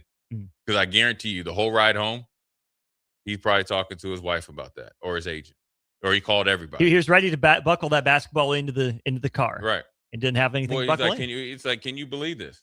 This is what they're doing, and because the communication from Pelinka to LeBron to Rich Paul was never clear or respectful in the very beginning, and then you do this, right? So now your words are one thing, right? But your actions, you're I can't hear anything you're saying because your actions are speaking so loud. And so when you start to think about that, and the way that the season ended, there's a lot of things that need to happen. And then also you got to think like that roster for the Lakers, that's pathetic. I mean, when you look at that, I mean, look, I like Marcus Smart. I liked him about 4 years ago with the Celtics. I loved him 4 years ago with the Celtics. He shouldn't be starting. Vanderbilt. There's a reason his name is Jared Vanderbilt, not Jared Florida. Right. So, I mean, it's and then DeAndre Ayton. I mean, come on, man. I never, nice chain, though. Yeah, I never thought I would see Stephen A. Smith, and I'm not a huge Stephen A. Smith fan. But when he goes in on, I've never thought I would see another NBA player get the business like Michael Olowokandi did when he got from like, give me something sweet. DeAndre, it's almost disappointing. And that's another part of it. This is what you're doing. Okay, you make the decision to bring Luka in. He needs a high pick and roll guy, right? This is what you do. That late into free agency, you got to think. You could have got Zubac back. You could have got all the Lopez. You remember they had the Mark Williams trade. Mark Williams trade, and you could have had Lopez. You could have still traded Connect 4 at that time. You know, you could have done all that, and I'm sure they know about other things that the Lakers could have done, to bring in a better option. Yeah, and this is so. I'm taking all the heat, playing in the shadow of Magic, Kareem, Kobe. Shaq, everybody Derek else. Fisher, Pau Gasol. Right. I'll never, the Derek Fisher, come on. But Byron Scott before that, Michael Cooper, big game James Worthy, Vlade Divac and all that, right? They're talking about, I'm not an all-time Laker. I should have done this. And this is what you surround me with. I went through this in Cleveland. You know what I'm saying? Yeah. And so that's a lot to unpack. And, LeBron might want a fresh start. But not a fresh start, but just, there's one last year. I know he's been to different places. He can bring a wealth of knowledge and experience. And then obviously the ability to still play at a high level. He averaged, I mean, you got to think the last series, 24-6-6 or 24-7-6. With, I mean, that last game against OKC, how many kick out threes, wide open threes do NBA players miss? Not as many as the Lakers did. Not as many as the Lakers did. You know what I'm saying? And so, that's you talk about an assist. I mean, Kennard was bricking after a torrid opening round. Right. He lost it, and that's happens. And happens to role guys. Yeah, it happens. And maybe it was too many minutes and depending on it. But then you got to think Marcus Smart was bricking. LeBron shot a brick. Reeves shot a brick. Everybody. I mean, Rui Hachimura thought you was a scorer. So it's a tough decision. I think his agent has got to look at all the finances, and you got to see what LeBron's numbers. I think he was at $50 million this year, right? Rightfully so. He's not probably gonna. If you're going to Cleveland or something, you can't pay 50. You can't probably taking the taxpayer MIDI. Yeah, and you'll get it on the back end for sure in a place like Cleveland. Yeah, and then if you're going to a place like New York or somebody like that, you're really looking at the whole list, the big picture. The big picture for sure. Yeah. You mentioned LeBron playing, in the shadows of the Lakers, and he's washed, he's old, Father Time's catching up, he's not the same guy. Lakers are building around Luka Doncic. I thought it was really interesting. Tom Haberstroh of Yahoo Sports put out an article, and he looked at the 4 different eras, tenures of LeBron James. First stint in Cleveland, Miami, second stint in Cleveland, and then with the Lakers. Haberstroh ran the numbers. 8 seasons, 8 All-Stars, 1 title. Ended up with essentially what he considers top 10 leaderboard points, 22 of them. And his peak win shares was number 10, which is just or 10 overall over 8 years, or his best year, which is really good. It looks at your box score contributions. How much did you attribute to winning? Anyways, long story short, boil all that down. LeBron James' Hall of Fame probability, if all he did was play in Cleveland from 2004 to 2010, 99.3%. Yeah. If all he did was play in Miami, 4 years, 4 All-Stars, 2 titles with 4 finals appearances, 96% chance of going into the Hall. His second stint in Cleveland, 4 years, 4 All-Stars, the 1 championship, 50.5%, which is still probably his most iconic series, right? The 3-1 comeback. But then the Lakers, 8 years. He spent more time in Los Angeles consecutively than he spent anywhere else. Yeah. 8 years. Was an All-Star every year. How deserved. Okay, whatever. It's LeBron. Who only won the 1 title. Only won the 1 title, but still got one. Based off even just his box score numbers, Tom Haberstrow's calculations say if all LeBron did was play from 34 to 41 in Los Angeles, he'd have an 87% chance of being a Hall of Famer. Yeah. And so that's where we get these texts on the text line. People tired of LeBron. Oh, they don't want to talk about it. Oh, get out of here. I'm tired of him tuning out for the show. Let's maybe go ahead and give some respect to the guy. You don't have to like his politics. You don't have to like, his effort on defense sometimes. I get that he's been in the public sphere now for 24 so years, 25 years, but you only get one chance to watch greatness like this in your lifetime. There's some of you that grew up on Jordan that also they were tired of Jordan too. They also got to watch LeBron. That doesn't happen. Right. Okay. You are so lucky to have gotten to see both of them. But yeah, I can understand some of the criticism to a point. You can't pick holes in what LeBron's accomplished. No, you can't pick holes in what he did against the Thunder with that depleted roster. No, it wasn't the same exact magnitude and impact as he had for Cleveland against Golden State, but it was also 8 years down the road. It's completely different. The fact he's still able to do what he did and put up a Hall of Fame career just in the last 8 years, playing in all those shadows with all the circumstances you mentioned, that's a heck of a testament to the guy. Yeah, I mean, if for whatever reason you don't like LeBron, it's probably not even facts. You just don't want to like him. The same things that people say about LeBron, people were saying about Jordan when he was late in his career. People were saying that Jordan was getting too many calls, that he was working the rest. People were way too nice. He was getting way too many calls. They were saying the same thing about Kobe. He played about 2-3 years too long. He was still too selfish. They were even saying Kobe was so selfish they couldn't even go to the next step because he was running all those superstars off based on his personality, his interaction. Quite frankly, Dwight Howard was never welcoming to him and all that stuff. So look, when you're it's almost like that, you're a hero long enough. If you're a really good player, you're going to come in as a hero and eventually you're going to be a villain 2 or 3 times over during your career. Jordan was the same way. And the people said the same thing about Jordan. I remember I went to the Timberwolves game when they played the Wizards, and I heard the people in the stands, and I was like, I just want to see him play. I was smart enough to go watch Kobe do it, and I've seen LeBron play. Obviously, didn't get to see him play this year. He's a guy that you're going to realize how great he was when he's done playing. You can compare him to Jordan. You can't compare him to Jordan. You just can't. It's like the only thing Jordan's better at LeBron is if you need somebody to score 50 in a game consistently through 7 game series. Jordan in this day and age, he'll probably hit you up for 48 points a game, like if he played with these rules, right? Whereas every other category, LeBron's better and has been better. He's been better at it longer. And so for the same things that you're saying, I remember when Jordan was going against the Pistons. They were saying that he was soft and that he was flopping too much and he wasn't tough enough. It's the same thing you say about LeBron. Sure, as much as people, I don't know what LeBron, where he stands. I don't do politics. I don't really, I think it's dumb to say, like I hate him because he thinks this. I agree. But then people used to get mad at Jordan because he wouldn't say anything. And he was the most powerful athlete. And his liners, Republicans buy sneakers too. Right. That was his thing. So, so it's what's funny, when you get to the single name, it's going to always end up the same. Well, the goalpost shifts so far. And it's, you have to appease 83 million people. You know what I'm saying? It's not, it's not going to happen. Saw this from Matt Moore, Hardwood Paroxysm on Twitter. If this is the end for LeBron in LA, he gets swept more than he did in any other stint, but not team. Cavs got swept in 2 finals, made fewer conference finals, won fewer games, gave Los Angeles longer contracts and more security, but got less out of it. But he got the 4th ring. Mixed results, I'd say. Sure. Tom Haberstroh, again, says players age 41 or older in NBA playoff history. LeBron, this NBA playoffs alone, scored 232 points.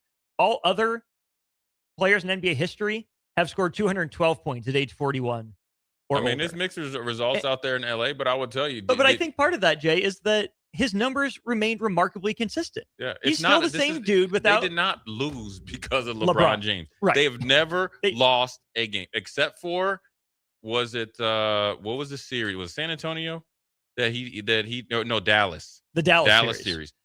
So for 20 some years, it's pretty much just one game. Mm-hmm. One game. He didn't perform and step up like he should have. Mm-hmm. Are you telling me the Lakers, since he's been there, has put a good team around him?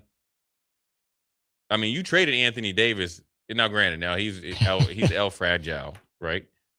He's wet paper. That's what we used to call you in the league. But besides that, you fell into Austin Reeves. People forget the Lakers didn't want to play Austin Reeves. The Lakers didn't want to pay Austin Reeves. No. So the guy, and they still might not. You're right. The guy that you're champion right now, Austin Reeves, is a byproduct of LeBron James. Yes. Alex Caruso is a byproduct of LeBron James. Mm-hmm. So, it's Kentavious Caldwell Pope is LeBron James, and so I think Jokic the next year. So I think all those things that happen. Look, man. There's times I used to be frustrated at LeBron, but I understand it a little bit better. There's a lot that goes into it, and like I said, it's always hard to run a race against a book that was the bestseller when it was doing in Michael Jordan, and every year it gets better and better and better, and you're trying to chase a ghost that you can't catch. We have just a few minutes left in this segment. Let's try to look forward a little bit and project the future. From the Athletics article, the Timberwolves. See you, Julius Randle. After months, head back to LA. No, you like it. You want Rudy Gobert? You want a rim protector for a lob partner? And look, you got a European connection. Yeah, he a lob partner for Luka. Thank you. Yeah, bye. Okay, see ya. Yeah. No take backs. No give backs. Yeah, you can have Julius Randle too. After months of speculation that the two parties were headed for a divorce, a strong March changed the Lakers' landscape and potentially the future between the org and the player. Winning sources said increased the chances of James and the Lakers extending their partnership. But around the league, rumors also persist that one last run in Cleveland or a superstar Steph Curry-James duo in Golden State are plausible possibilities as well. Per team sources, the Warriors' interest in James this summer remains serious. The Cavs and the prospect of a goodbye tour where James's journey began are also still widely seen by rival execs as a legit possibility. Man. Wolves, Warriors, Cavs. Man, dark horse. If you talking about kicking out with Steve Kerr, and you don't have, and you got Draymond to really be able to, have his back defensively. Yeah, you guys would be in trouble. Because essentially what you would do, you can't have LeBron and Jimmy on the same team, can you? You don't have to trade for him at this point. So Butler would likely get traded. Wouldn't have to be to the Lakers. No, Jimmy got to go. I used to be a Jimmy Butler fan. You got to go. No, you can't. Now, in like skill wise, you can. Yeah. Reality, Jimmy going Jimmy. You know what I mean? Yeah. And when you look at it, if you got Porzingis, if he bring him back, you got good pieces of Al Horford. You're going to have to get some youth in there. Now, you know what I'm saying? If you put LeBron in. You think Horford sticks around, though? No, I'm just looking at their depth what chart it is, right now, right? yeah. I mean, it'd be great if he did. It would be. Yeah, it would be. But would he? No. Doubt it. I mean, I don't know. would if Al Horford isn't staying in Golden State, then LeBron goes back to the Lakers. That's probably somebody that Lakers need to really look toward. After all the war crimes LeBron James committed against Al Horford and his teams, I don't know if I'd want to play with that guy. That's true. But I'm just saying I do like him on the Timberwolves, though. I don't know if he liked that cold. You're on the road half the time. And he's from Cleveland Yeah, or Akron. It's not that far away. Yeah. But, I mean, I just think if he goes back to the Lakers, it is truly a fair world tour. For him, if it's his last year, I love the Lakers, but if it's his last year, do you trust Rob Pelinka just really kind of doing it? You know what I'm saying? So I do not. You get what I'm saying? I get what you're saying. This is Luka's team. Mhm. This, you're already blowing this team up because you ain't gonna. You're probably not gonna pay Austin Reeves, right?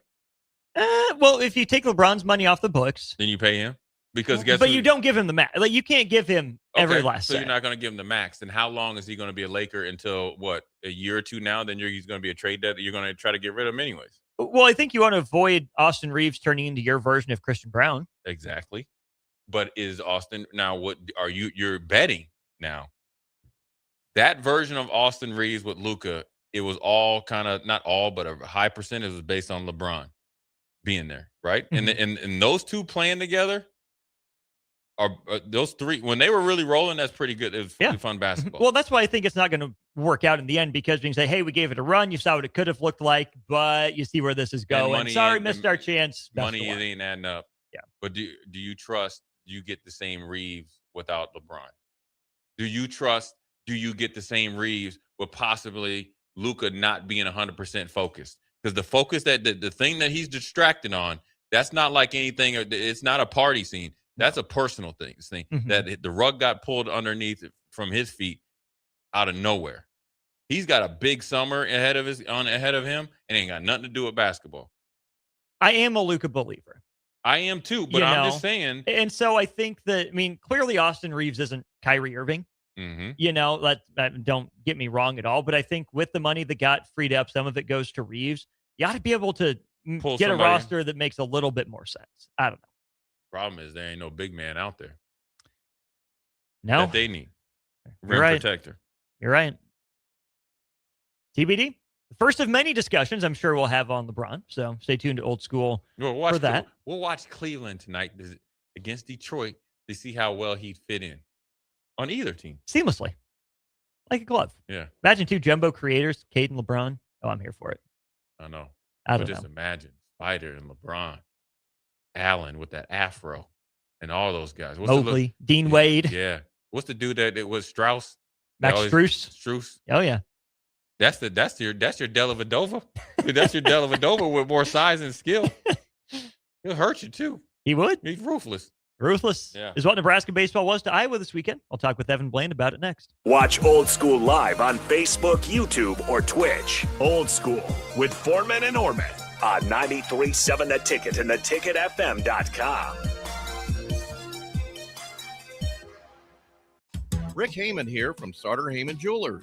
I want to personally thank our great customers for voting us once again the best of Lincoln. At the same time, we're celebrating our 120th year in business in the great state of Nebraska. You can count on Sartor Heyman for the very best quality, value, and customer service. When it comes to your jewelry needs, visit us at South Point, Grand Island, and the outlet in downtown Lincoln. Visit us today at sartorheyman.com, and thank you for your continued trust after all these years. If you or anyone you care about is facing a family legal matter, call Cordell and Cordell today at 1-855-GET-LEGAL or visit CordellCordell.com to schedule your consultation. There's a lot on the line in divorce. This is Joe Cordell of Cordell & Cordell, the largest family law firm in the country, with over 35 years of helping clients navigate divorce. But being big doesn't mean less personal or less local.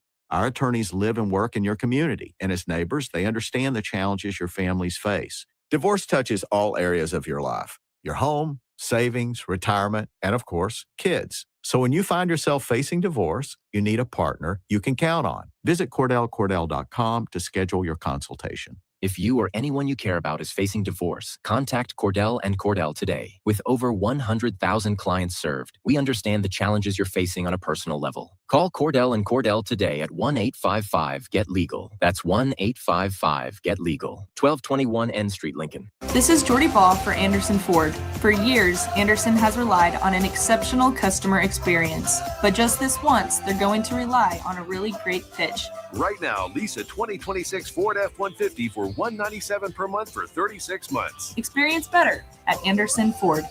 Stock number 1008753 at $199 per month, lease for 36 months with approved credit, 7,500 miles per year, 10,250 due at signing, no security deposit required, tax, title, and license fees extra, residency restrictions apply. Program subject to change. Must take new retail delivery from Anderson Auto Group by 4/30/26.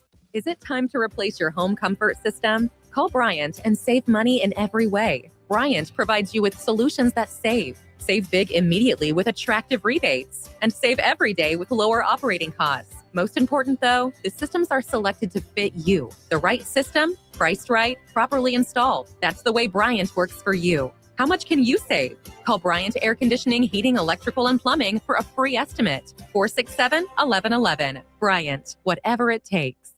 Right now in Lincoln, neighbors are facing hunger and homelessness, and they need our help. Your donation to Matt Talbot Kitchen and Outreach for Give to Lincoln Day helps provide nutritious meals, safe shelter, and life-changing support. Your gift goes even further thanks to matching funds from the Lincoln Community Foundation. Working together, we can make our community stronger by ensuring that everyone has access to nutritious food and a safe place to sleep at night. Give to Matt Talbot today or anytime through May 28th at givetolincoln.com. If you're seeking a career with a growing company, Dana Trucking and Excavating is hiring and looking for additions to their team. Dana Trucking has a strong team culture, competitive pay, 401ks, and benefits like health, dental, and vision. Drivers are guaranteed 40 hours per week, even in the winter months, and are home every night. Start your career today at Dana Trucking and Excavating. Apply today at GainaTrucking.com. Back to Old School with Foreman and Orman on 93.7 The Ticket.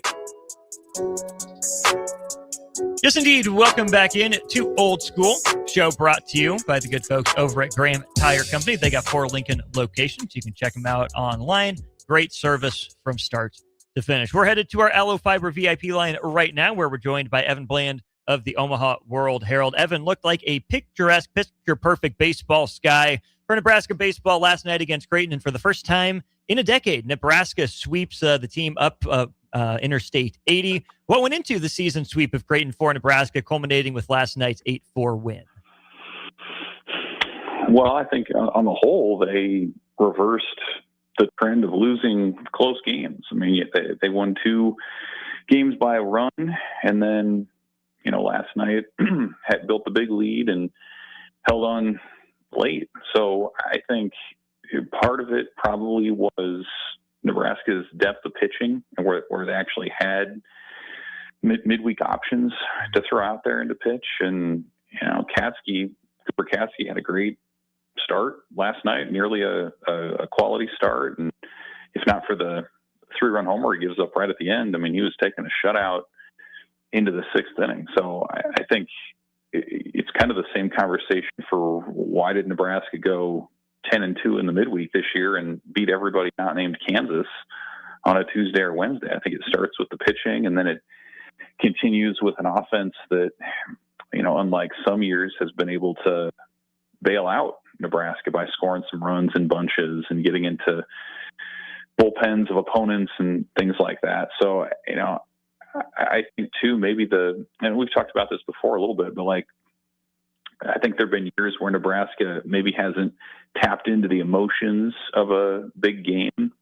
And I just kind of feel like they did this year. That's one area they've been really good at is you still have to have that marathon mindset because it's baseball, but you also can't be so detached that you can't, jump in and rise up to the moment. I think they've found that line better than they have, whereas in past years, that's certainly an advantage that Creighton has had.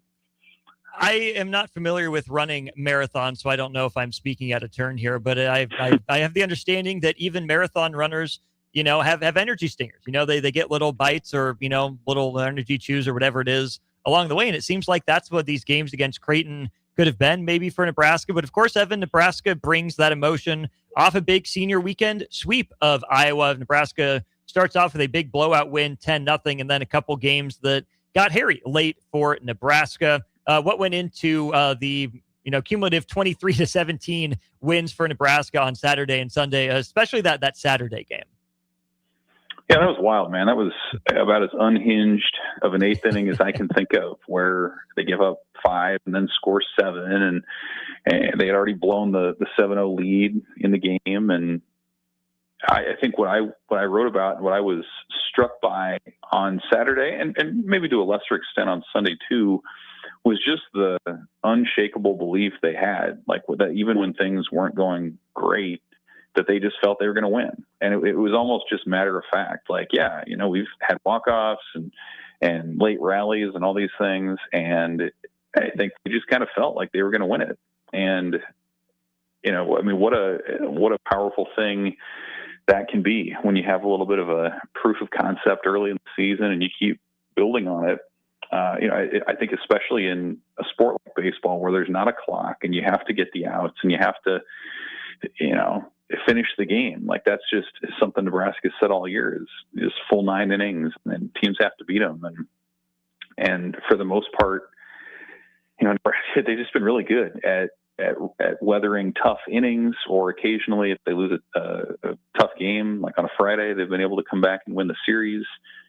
The Ohio State series remains a fluke, a big outlier on the season. But what a response again, sort of in the bigger picture for Nebraska to absorb what happened in Columbus, Ohio, and then to come back and sweep a rival like Iowa, a team that's had Nebraska's number more often than not in the Big Ten era. So I think more than anything, it was a testament to where Nebraska is in terms of mentally and its mental space. And then, of course, it showed up in various ways with the pitching as well. Certainly the starters had a good weekend. You saw, guys like Larry Fikes step up or Max Butenbach in a pinch hit role. You saw guys even beyond the starting 9 having an impact. So a ton went right. And then I think, of course, you have to mention the crowd too. And you have 22,000 plus over the course of a series, one of the best showings at Haymarket Park since it opened 24 years ago. So certainly a weekend to remember and maybe a glimpse of things yet to come. You mentioned the name Fikes, and I was going to ask you about that anyways. Listed as Trey, is he the third Larry in the lineage there? Is that where the Trey comes from? And why is he going by Larry now as opposed to Trey like it is on the roster? Yep, I believe that's right. He was the third Larry. I guess went by Trey previously, and at some point during the season, teammates found out that his actual name was Larry, and so Fikes said that they thought it was funny and he thought it was normal. So somewhere along the line, his teammates thought they were playing a joke. He thought, you know what? Yeah, that's my name. So let's go ahead and use it. And so that's where he is. So I'm trying to take up the cause for his nickname to be Barrels, Larry Barrels Fikes, just because he's hitting triple digit exit velocities seemingly every time out. And he had been kind of coming on as Carson Yasa's, you don't want to say personal catcher, but like the guy that has been paired with him in the battery. Now he's earning more time just on the strength of his at-bats and what he's doing. So another example of a guy who maybe a month ago was a bench piece, and now suddenly he's playing a little bit more of a prominent role in what this lineup can do. What is the situation for Nebraska there at catcher? Obviously, Jeter Worthley's going to get a lot of headlines being the local kid, but Fikes' emergence, and even Mike and Miller's played a role at times. What is kind of the state of the catcher position for Nebraska here at the end of the regular season, looking toward tournament play in Big Ten and NCAAs? Yeah, so Mike and Miller, he's out with injury right now. I don't know that he's going to be back this year. And so it has been Jeter Worthley's job for the majority of the season. He's been hitting in the 2-hole and catching most days. Like I mentioned, when Yas is in there, Fikes has been out there. But it's kind of an interesting, and it's one of the good problems that you want to have late in the year, because Fikes has certainly earned the right to be in the lineup. Worthley has as well. He's been one of the better table setters on this team. You can't really move either one of them into the DH role because that's where Wilczewski is, and his hammy's kind of limiting him to that role the rest of this year. You could, in theory, move Jeter Worthley to left field, where he's played a little bit, but that's where Jet Buck is, and he's been pretty good, especially in the last week or so. Or you could move Jet Buck back to second, but hey, there's Rhett Stokes, who's playing outstanding defense and has had his own moments this year with a bat in his hands too. So it's one of those deals where, and like I mentioned, Max Butenbach too has come off the bench and had a couple of big moments last weekend. So they're really running like 11 or 12 deep in the lineup trying to find a spot. But in terms of the catching situation, it's Worthley and Fikes 1A and 1B at this point. And, I think as Will Bolt has said, Fikes having not played the majority of the year, he's a little bit fresher now. And maybe that's showing up in some of his at-bats and the way he's playing too. But it's one of those good kind of problems that Nebraska baseball hasn't really had with its lineup in a while. And fortunately for Nebraska, they can't just go the old baseball platoon route either, with both guys being right-handed swingers. We're talking with Evan Bland of the Omaha World Herald here on our Aloe Fiber VIP line. Evan, I want to get back to something you mentioned about the close games and just a perusal of Nebraska's schedule. I see a lot of, blowout wins for Nebraska. They've had their fair share of run rules. We know they've played their fair share of close games, which I would say, within 4 runs, maybe within 3 runs, where a grand slam could change the outcome. And they've had some shootouts, right? They've had some 12-7, some 10-8s throughout the course of the year. We haven't seen just a lot of 7-3, 6-2, even 8-4 like we had last night against Creighton. That might be a little higher scoring than I'm thinking. It's just a product of the schedule, a product of the way that Nebraska wants to play. I just feel like we haven't seen many of those, just good old-fashioned, that's a normal baseball game out of Nebraska. Yeah, I don't know. I mean, that's an interesting way to look at it. I mean, I think some of it, the pitching's probably been the part that they've been trying to figure out in the last month. And so you've had some games where the pitching's been really good. You think about the finale against Illinois when Blackwoods had the shutout going, or some of Yasa's recent starts. But you've also had, moments where Cooper Katsky struggled on the weekend, or the bullpen has had its moments trying to hold a lead in the 6th or the 7th inning. And so you just don't necessarily know, like day to day or week to week, what kind of a game it might turn out to be. You have an idea, but you never quite know. I think that's that area of consistency, something they're still trying to work through a little bit. I can't think of a lot of games this year where weather was a huge factor. I mean, there've been some where the wind's been blowing hard, but I mean, to this point, I don't believe they've had a game canceled because of rain or anything this year, knock on wood. So that hasn't played a part in it. I guess I just kind of go back to something Will Bolt said in the preseason, which was like one of their goals is to construct a team that can win in a variety of fashions. And I think there have been years where if things didn't go to script, Nebraska was probably not going to win the game. But you look at the schedule now, and they've won some slugfests. They've won some pitchers duels. They've come back. They've held on.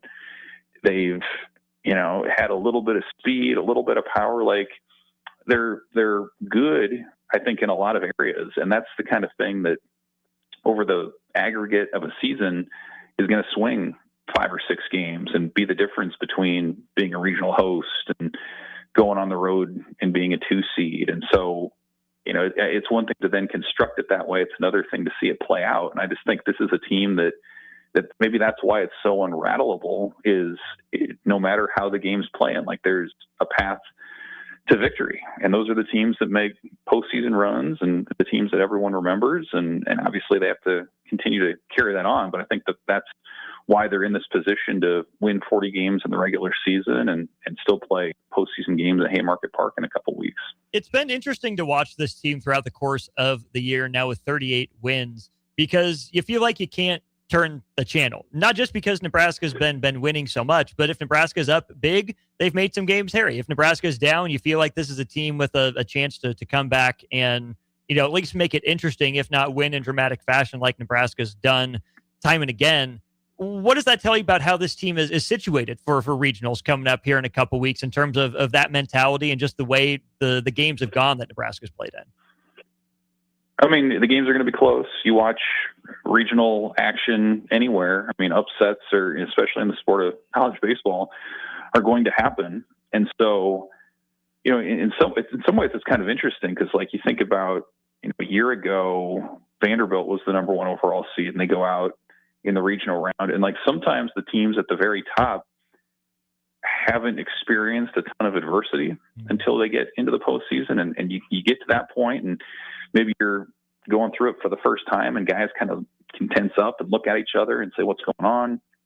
I wonder maybe if UCLA would be a team that would fall in that category this year, just because they haven't lost a weekend and experienced much in the way of adversity. I think Nebraska's on the other end of that spectrum, where they are finding ways to win, but they're doing it in these much more dramatic, thrilling, emotional kind of ways, and their pulse stays steady. It stays calm. Like they aren't panicking because they've been through it, and they know how to get through it, and they've seen the results. And so I think that's, as much as the statistical stuff bears out that Nebraska is a good team, I think some of the intangible pieces as well would tell you that they could be well suited for a run because of just their mental approach to it. And I mean, obviously you go 23-1 at home, and if you're hosting a regional, like that's the kind of situation you want to be in. So obviously you have to win enough of those games to put yourself in this situation. Nebraska's done that. And so we'll see inevitably when these games get tight into June, like is that an experience Nebraska is able to tap back into, maybe make a rally and see if they can break through past that regional weekend for the first time in 20 plus years. Nebraska playing a little bit of an expedited weekend series here, obviously moved up today with the Big Ten tournament around the corner. Game tomorrow moved up due to weather at Minnesota as well. I think last week, Evan, when we talked, you gave Nebraska coin flip plus chances of hosting a regional. Where's Nebraska sit in the RPI now, and how would you handicap their odds of bringing postseason baseball to Lincoln here in a couple weeks? Yeah, slightly better. I thought it was maybe 55% last week. I think it's probably 60 to 65% right now. You sweep Iowa, you take care of Creighton on the road to finish out your midweek slate, and now a couple wins at Minnesota, and you're right into that 40-win plateau, which is sort of the number that you want to reach, the milestone number that a lot of selection committee members tend to look at. And if you do that, even if you win just one game in Minnesota, you're a top 4 seed in the Big Ten tournament, which means you're going to play a team on Friday that's already played 2 or 3 other games. So you're setting yourself up for at least one win in the conference tournament, potentially more than that. But I mean, right now they're at 15 in the RPI, and if the season ended right now, I'm confident that they would be hosting. Like, that's just based on historical numbers from the last 5 years. Like, if you're in the top 16, there's like a 90-some% chance that you're going to be playing postseason games in your own park. And I think you add to that the fact that it's Nebraska and they draw as well as they do. That's good for the sport. And some of the smaller details that can sometimes cost a team in this range, Nebraska's handling pretty well. They're above 500 in quad 1 wins. Their conference record is strong. Their strength of schedule is right around top 50. So there's not really an area that you can ding them on at this point unless somebody else really rises up late. And I think the other thing you look at too is some of the teams around them. I still think Oregon State playing an independent schedule is going to fade a little bit. Kansas showed some mortality last weekend, getting swept by West Virginia. So it's what Nebraska is doing, but I think you also have to factor in what some of those other teams are doing on the fringes as well.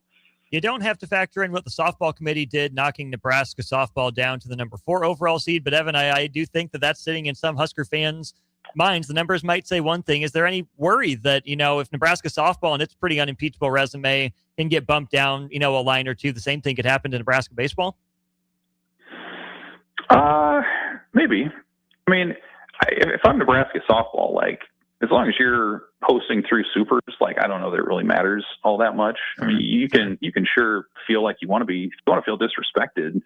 You probably could. I mean, personally, if it were me, I'd be more disrespected about one first team All Big Ten player than a number 4 national seed. But, I suppose you can kind of say, hey, because they're a northern school and their conference schedule wasn't as tough over the last 2 months as, a Texas or different SEC teams. I suppose you could look at that a little bit, but I think it's the opposite for the baseball side. Maybe it wouldn't be if they were trying for a top 4 or 5 seed, but I think, when you see the top 16 national seeds and you see like 8 or 9 SEC schools in there and maybe a West Coast team or two, like I think it plays to your advantage to have be a Midwestern location and a cold weather school and a second Big Ten team. Like I think that could end up favoring Nebraska ultimately. But I mean, what a season both of those teams have had, and just the prospect that they could both host postseason games in the Haymarket Park complex. I mean, what a special spring it's been for both those programs. Sure has been. All fair on your end. And that, Evan, is why we have you on. You do the research, I run my mouth, and you tell me what I should actually believe. Thanks, as always, for the time. Have a great rest of your week, and we'll catch up again soon. Thanks, Austin. See ya. Evan Bland of the Omaha World Herald with us on our Allo Fiber VIP line. Allo Fiber is where they understand the importance of exceptional service with local heart, the internet provider of your Nebraska Cornhuskers. Short segment wrapping up hour 2, fun hour 3 ahead of Old School. You're listening to Old School with Jay Foreman and Austin Orman. Download the mobile app and listen wherever you are on 93.7 The Ticket and theticketfm.com. At Raising Cane's, we focus on making the most craveable chicken finger meals, getting them right every time. That's why we hand batter every chicken finger, mix every cane sauce, butter every Texas toast, stir every slaw, salt every fry, squeeze every lemon, and brew every ounce. We do this inside every Raising Cane's, every day. Because when you do it right, you can taste it in every bite. Raising Cane's chicken fingers, one love. Right now in Lincoln, neighbors are facing hunger and homelessness, and they need our help. Your donation to Matt Talbot Kitchen and Outreach for Give to Lincoln Day helps provide nutritious meals, safe shelter, and life-changing support. Your gift goes even further thanks to matching funds from the Lincoln Community Foundation. Working together, we can make our community stronger by ensuring that everyone has access to nutritious food and a safe place to sleep at night. Give to Matt Talbot today or anytime through May 28th at givetolincoln.com. Select Plumbing and Utility has been serving Lincoln and the surrounding area for 14 years, and they're not slowing down. Select Plumbing and Utility handles all your plumbing needs, from faucets and water heaters to full renovations, and they can even help with your heating and cooling needs. They're also Lincoln's underground experts, repairing and replacing broken underground water and sewer lines since day one. Contact Select Plumbing and Utility today at 402-560-6197, assuring excellence in every situation, opportunity, and challenge. That's 402-560-6197. Hi, Husker Nation. This is Rex Burkhead. On Lincoln Gives Day, I hope you'll join me in supporting the Team Jack Foundation and their mission to fund life-saving childhood brain cancer research. Kids and families facing brain cancer deserve better treatments and more hope for the future. Every donation helps move that mission forward. You can make your gift today by visiting givetolincoln.com and searching Team Jack. I'm proud to support the Team Jack Foundation and the fight for every child and family affected by brain cancer. Big value and big flavor meet at Wings and Rings, thanks to the all-new delicious Duo Combo. This is the one you've been waiting for. Get one half-sized appetizer and 2 entrees with a side for only $19.99. Bring a friend for the best deal in town on any day of the week, during game time, or whenever the heck you want. Their made-to-order wings and chicken sandwiches are waiting for you at their 68th and O and 40th and Old Cheney locations. Stop by Wings and Rings and celebrate every day with the best meal deal in town. Is it time to replace your home comfort system? Call Bryant and save money in every way. Bryant provides you with solutions that save. Save big immediately with attractive rebates, and save every day with lower operating costs. Most important though, the systems are selected to fit you. The right system, priced right, properly installed. That's the way Bryant works for you. How much can you save? Call Bryant Air Conditioning, Heating, Electrical, and Plumbing for a free estimate. 467-1111. Bryant, whatever it takes. Do you ever feel okay in your current job and profession, but wonder if there's a better company that can offer more? Vision Mechanical is now hiring for journeyman plumbers and HVAC service technicians. Vision Mechanical offers top-of-the-industry wages, 100% paid health, disability, and life insurance, 401k with employee match, and paid holidays and vacation. Vision Mechanical believes in craftsmanship, teamwork, and building a better future one project at a time. Apply today or learn more at visionmechanical.net or email Ron at vmech.net.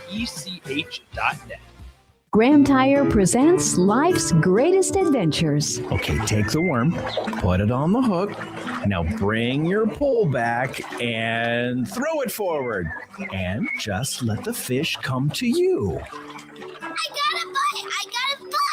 It's a big one, Dad! Great road trips start with great service. Graham Tire, your tire store next door, with 5 convenient Lincoln locations, getting you to the places that matter most. Nebco is hiring CDL drivers for Ready Mixed Concrete in Lincoln and Palmyra. Ready Mixed offers great pay, medical and retirement benefits, paid time off, and they cover the cost of CDL training. Apply with Ready Mixed Concrete today to be eligible for a $2,500 hiring bonus. From Nebco's beginning in 1908, it's the employees that have formed the company's solid foundation. Start your career today with Ready Mixed Concrete. Visit nebcoinc.com. That's NEBCOINC.com.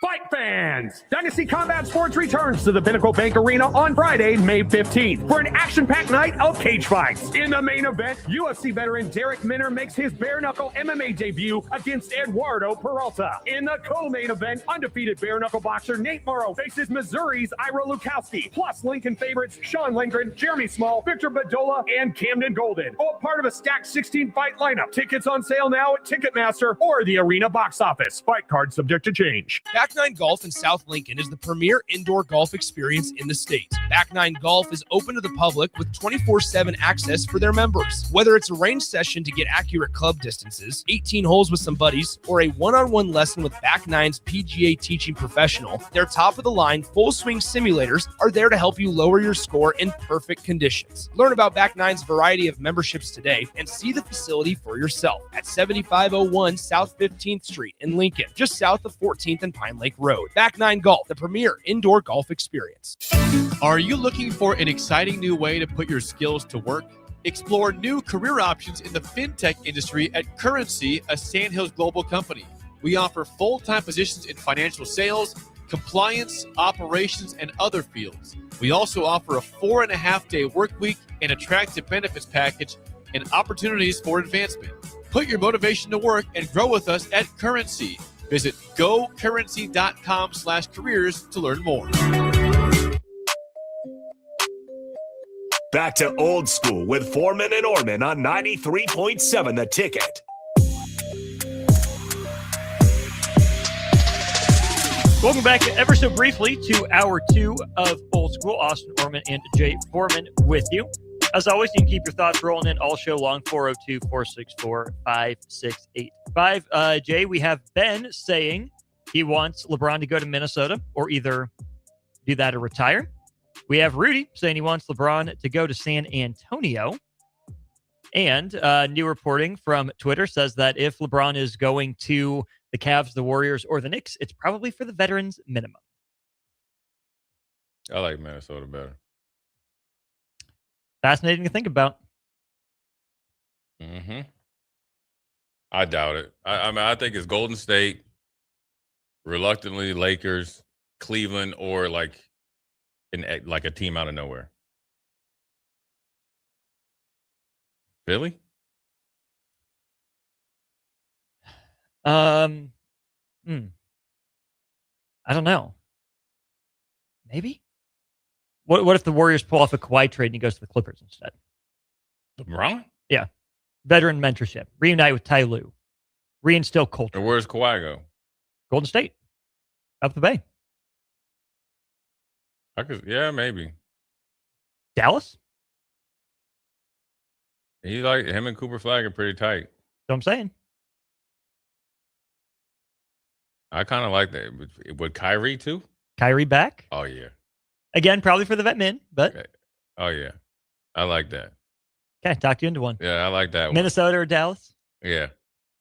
I like Minnesota better, but I could really get down with that. All right. Again, we'll stay tuned. We'll keep you abreast of the situation and more. Plenty more to come here in hour 3 of Old School. Big thanks to Graham Tire Company for their sponsorship of the show. They've got 4 Lincoln locations. They're celebrating 75 years of serving the Midwest. It's Graham Tire, getting you to the places that matter most. Husker football chatter and more. I'll head over the next hour. Watch Old School live on Facebook, YouTube, or Twitch. Old School with Foreman and Orman on 93.7 The Ticket and theticketfm.com. This is Lincoln's home for sports talk on the FM dial. Also online at theticketfm.com. On the internet. KNTK FM Firth, 93.7 The Ticket. Graham Tire presents life's greatest adventures. Okay, take the worm, put it on the hook. Now bring your pole back and throw it forward. And just let the fish come to you. I got a bite! I got a bite! It's a big one, Dad! Great road trips start with great service. Graham Tire, your tire store next door, with 5 convenient Lincoln locations, getting you to the places that matter most. Spring is here, and it's time to wake up Judson. Judson Irrigation is eager and ready to get your sprinkler system up and running for the season. Judson's technicians will check for winter damage, adjust your sprinkler heads, and show you how to set your controller for effective sprinkling coverage. The Judson Irrigation team is here for you. Stay safe. Keep summer green. Call Judson Irrigation 402-420-6277 or judsonirrigation.com. Is it time to replace your home comfort system? Call Bryant and save money in every way. Bryant provides you with solutions that save. Save big immediately with attractive rebates, and save every day with lower operating costs. Most important though, the systems are selected to fit you. The right system, priced right, properly installed. That's the way Bryant works for you. How much can you save? Call Bryant Air Conditioning, Heating, Electrical, and Plumbing for a free estimate. 467-1111. Bryant, whatever it takes. Sandhills Global is growing right here in Lincoln. With our expanding campus and continued growth, we're hiring across a wide range of careers, from interns to experienced professionals. Join the team at Sandhills Global and build your career with competitive pay, great benefits, and real opportunities to grow. Visit sandhills.jobs to view openings and apply today. That's sandhills.jobs.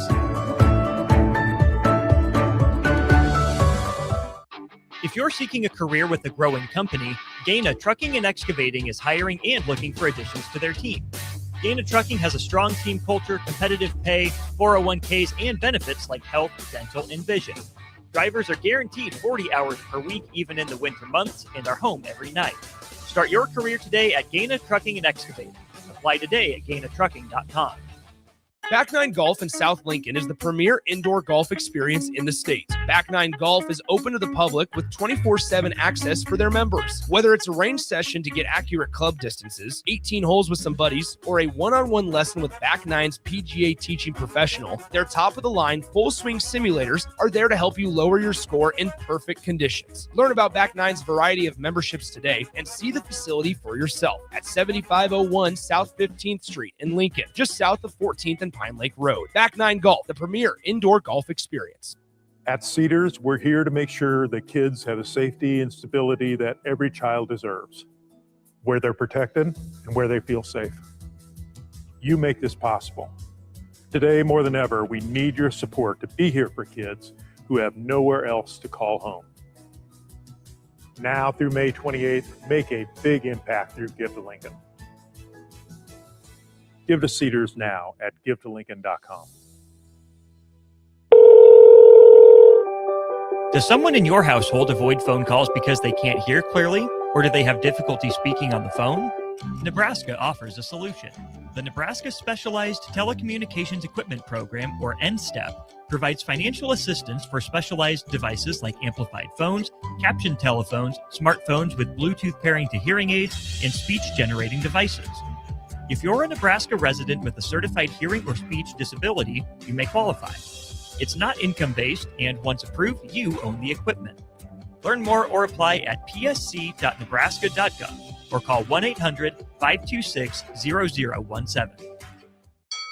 Fight! fans! Dynasty Combat Sports returns to the Pinnacle Bank Arena on Friday, May 15th for an action-packed night of cage fights. In the main event, UFC veteran Derek Minner makes his bare-knuckle MMA debut against Eduardo Peralta. In the co-main event, undefeated bare-knuckle boxer Nate Morrow faces Missouri's Ira Lukowski, plus Lincoln favorites Sean Lindgren, Jeremy Small, Victor Badola, and Camden Golden. All part of a stacked 16-fight lineup. Tickets on sale now at Ticketmaster or the arena box office. Fight card subject to change.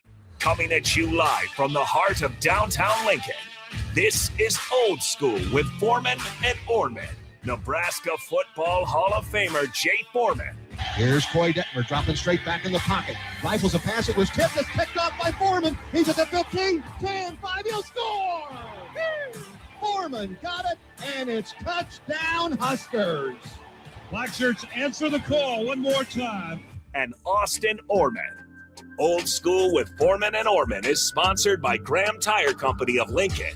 Your tire store next door with 4 Lincoln locations. Old School with Foreman and Orman on 93.7 The Ticket and theticketfm.com. What up, Jay Foreman, Austin Orman on this hump day. We are Old School coming at you live, 1040 O Street at The Ticket, 93.7 The Ticket. We were brought to you by Graham Tire, serving the Midwest for 75 years, 4 locations here in Lincoln. Look them up, Graham Tire of Lincoln. Tell them Austin or Jay or both of us sent you. They'll take good care of you as they did us and like they always do. Graham Tire of Lincoln will take care of all your tire needs and also fix your car and truck. Austin? Jay? It's the funny season. Here we are. And it's not the beginning of the show. I got about There's more where that came from. I got but about eight texts. Like, what did Austin say to you? But since we had the Colandrea interview, and I think Sam McEwen came out with his article, or do they still call them articles? Post. Yeah. Right. About, I guess, part of Matt Rule's contract there's maybe, addition to it, I guess, or whatever you want to call it, about the NIL or paying him $5 million for that. I thought, we'd do a little bit of Husker stuff, and I have a player in mind. I want the text line to for sure text in, give us your thoughts. And this is both I'll say it's a locally and nationally question. We'll do locally first because obviously Huskers are the most important. What in this day and age of college football? Doesn't take how many games they've won, because you can bring in guys like Jamal Lord and guys like that. You know what I mean? And don't whoever they played for and all that, take that out of it. What former Husker QB, since we have Colandrea and we always are going to have Dylan Raiola news as well, would you want to, if you could say, I'm building my team around all of them, all the way back to my man Vince Ferragamo? Man, you were. I was not even twinkle in the eye for Senor Ferragamo. To your recollection, just of my lifetime, okay, or my conscious life, yeah. So again, this is not all time, but just from what I remember watching of Husker football. Mm-hmm. I remember the name Jamal Lord. I don't remember watching him, so I'm going to exclude him for the purposes of this list. My prototypical quarterback has the skill set that we thought Dylan Raiola had, but I don't think he's my pick. Okay. I think I got to go with Tommy Armstrong. That's a good one. Tommy was a gamer. Tommy had some turnover tendencies. Absolutely. Tommy was a baller. Tommy was a gamer. Throw you into games, throw you out of games sometimes. I think Joe Gans has a good reputation. I think Tommy Armstrong should be better. I think Tommy's going to be a little bit underrated in Husker history. Yeah. When it's all said and done, he was at the tail end of the Pelini era with all the drama going on, the start of the Riley era when he kind of got Jamal Lorded, shoehorned into an offense that didn't necessarily work for him, and still, did his darndest to make it work. Tommy Armstrong, maybe not the exact same mentality as Tommy Frazier, not the same talent around him, certainly. But Jay, I remember being in the stands for that game against Oregon. Tommy with the cramps and everything, hot day, playing through it, putting the team on his back, Marshawn Lynch beast mode style for that final touchdown run for Nebraska's still most recent ranked victory.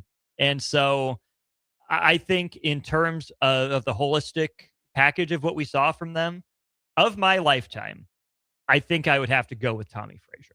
The promise of Dylan Raiola is alluring, certainly.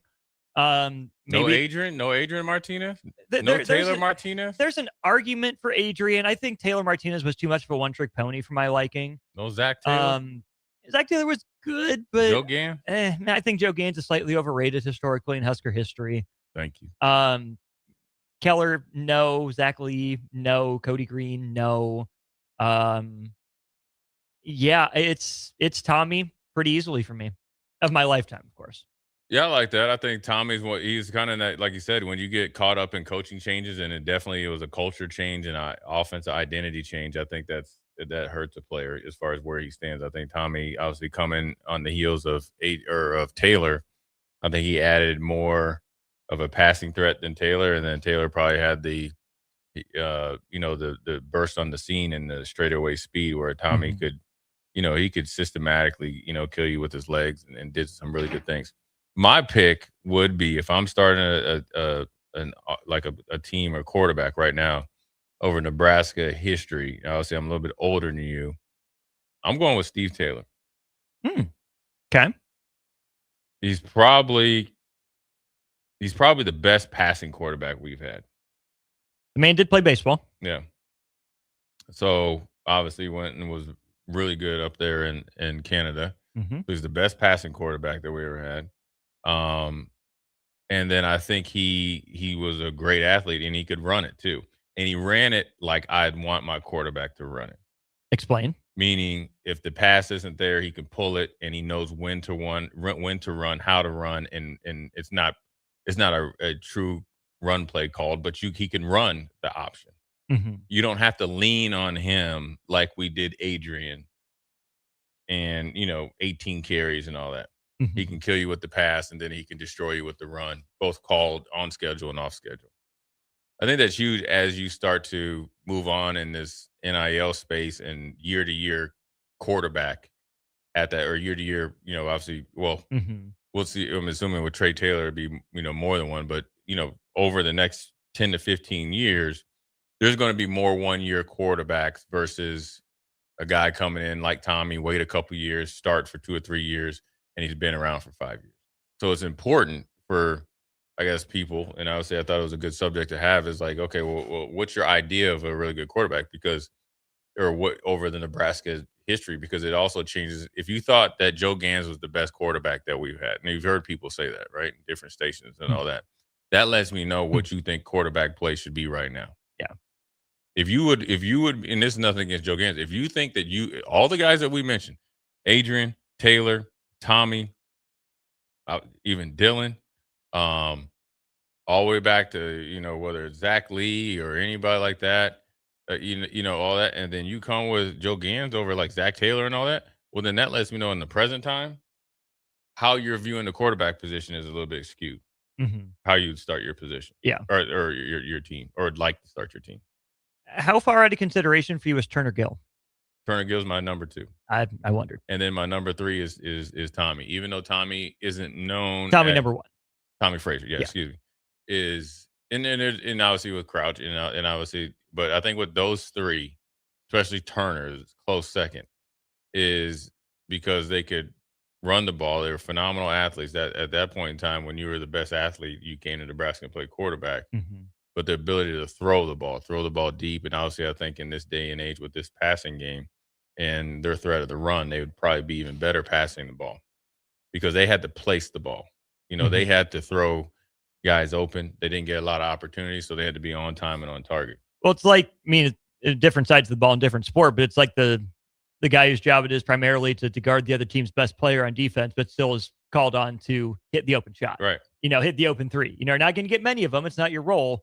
But when you do get them, no matter how few shots you've taken, and no matter how many passes you've thrown, you got to hit this one. Yeah. This is what keeps us on schedule. Yeah. And so, with that, and then with Tommy, I think Frazier is, he was just his leadership skills and ability to perform in the most intense moments in the biggest games. I think he would have eventually developed into a pretty dang good passer and running the ball. Besides, I think Jamal Lord had the best Ginsus. You know what Ginsus are? I know Ginsus are. Oh, yeah. He had the best Ginsus. Didn't get enough credit. He could break you. I mean, he was straight up dead leg university before we got it started. And then Tommy was next. How many times did you intercept Tommy Frazier in practice? Maybe. Well, maybe once or twice. Once or twice. But he could. I mean, you saw like in the Orange Bowl, he can throw. Oh yeah, he got a strong arm, good athlete. We just didn't. But I think there was games that where he'd go 10 for 13. There was games that he would start out maybe 1 for 6, and then next thing you know, he ends up like 7 to 15 because once he needs to turn it on, he knows how to make big plays. And so, as Nebraska moves forward, Colandrea and obviously Latif, obviously Daniel Kalen, then obviously you got Trey Taylor coming in. We assume that's still going to happen. Is that the quarterback play is is going to make or break your team. And I'm going to tell you this, and we'll get into this little bit of the money thing now too, right? I mean, obviously we do have some people on the text line as well. Mine's down. Mine just reloaded. Okay. So. Okay. Good. Okay. So that means I can reload mine. As far as like the roster built and all that stuff, how much you need and all that. And, what people are perceived to be paying and what they're doing. I know there's those charts that came out, what Ohio State is paying, certain guys at positions. I probably only believe what they're, realistically what they're paying Julian Sayin and Smith. Mm-hmm. Those are the two best top 5 guys in the nation. And Smith has been the best guy since he's been out of high school. So they paid that to keep him from going to the likes of Miami and all that. Everybody else is up for the tackle position is a premium position. Here's the one thing I will say about that. Everybody, I mean, I was funny. I said I was doing some housework. There was a guy walking around the neighborhood. I think he was walking his dog. He always says what's up, stops, and he was asking me about this NIL stuff and and all that. And I said, look, man. And he was, asking, what we'd get. And I said, look, it's just no different than the draft. Like it's all kind of slotted, but you also got to make sure that you're not just paying the position that money because you pay the position. Yeah. I'm paying it because you're good. Because you're worth it. Because you're good. You're right. Mm-hmm. So you got to be very careful to look at what other people are doing and look at it yourself. Now you have to see what they're doing and seeing what their return on investment is and how they're evaluating their prospects. And then you can maybe use that same formula and do it for yourself. You get what I'm saying? Yeah. And yeah. so mm-hmm. I keep telling people, I'll say this again so everybody's listening. And this, look, I want all the players to get paid. I always say this. If these schools are dumb enough to give you the money, don't be dumb enough not to take it. All right? And I want players to get paid because I felt like we should have got paid. Everybody should get paid. You guys are benefiting of it. More power to you. But I'm also in the same realistic to understand this. There's 250 some guys that get drafted in the NFL. Mm-hmm. There's thousands that are playing college football. There is now the Power 4, the top end versus the lower, the second and third level of Power 4 and FCS. There's not a big difference. No. So that brings in more players as Mm-hmm. far as into the pool, right? So there's still only 256 guys. And so however many thousands there are playing right now, mm-hmm. in over 4 years, only 1,000 guys or so will get drafted. Mm-hmm. So when you're talking about we need to go spend what LSU is spending, I'll push back on you 10 times. There's not that many good football players out there. There's good athletes. Yeah. They're not good football players. They're not as dedicated. Maybe it's because of the NIL. Maybe it's because, different in society or whatever you want to call it. They're just not.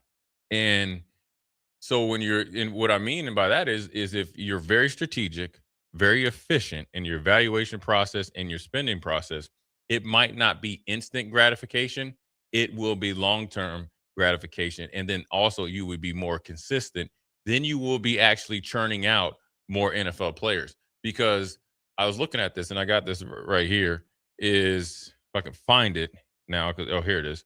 So the over 50% of the top 50 NFL draft prospects are typically blue chip, right? Yeah, Okay. which is 4 or 5 stars. Yeah, that means 5 stars, very high 4 stars. So essentially probably all 5 stars. But when you really go down to it, the 3 stars dominate the number of players drafted. That's where you start.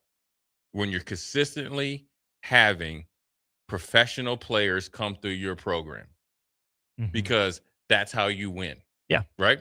And now, granted, that's why the quarterback position is so good. That's why this segment is good, where you can put them all together. You need to have your ideal quarterback that's good for you. Your All-American, like your it's not Jeff Sims. Was it Ty Sims that played for Alabama? What was his name? Remember? His last name was Sims. Remember, because Lane Kiffin was Blake Sims. Blake Right? Sims. Yeah. So you need your Blake Sims, your Greg McElroy, Jacob Cokers, all those guys, right? Some of them were probably all SEC, maybe an All-American. Didn't touch the NFL field. Right.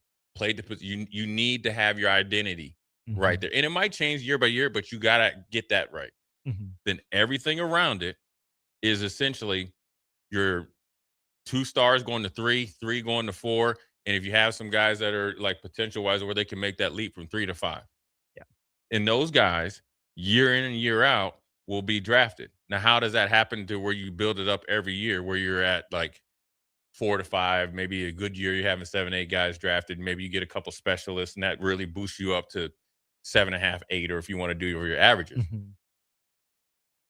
I evaluate players based on what do you leave behind.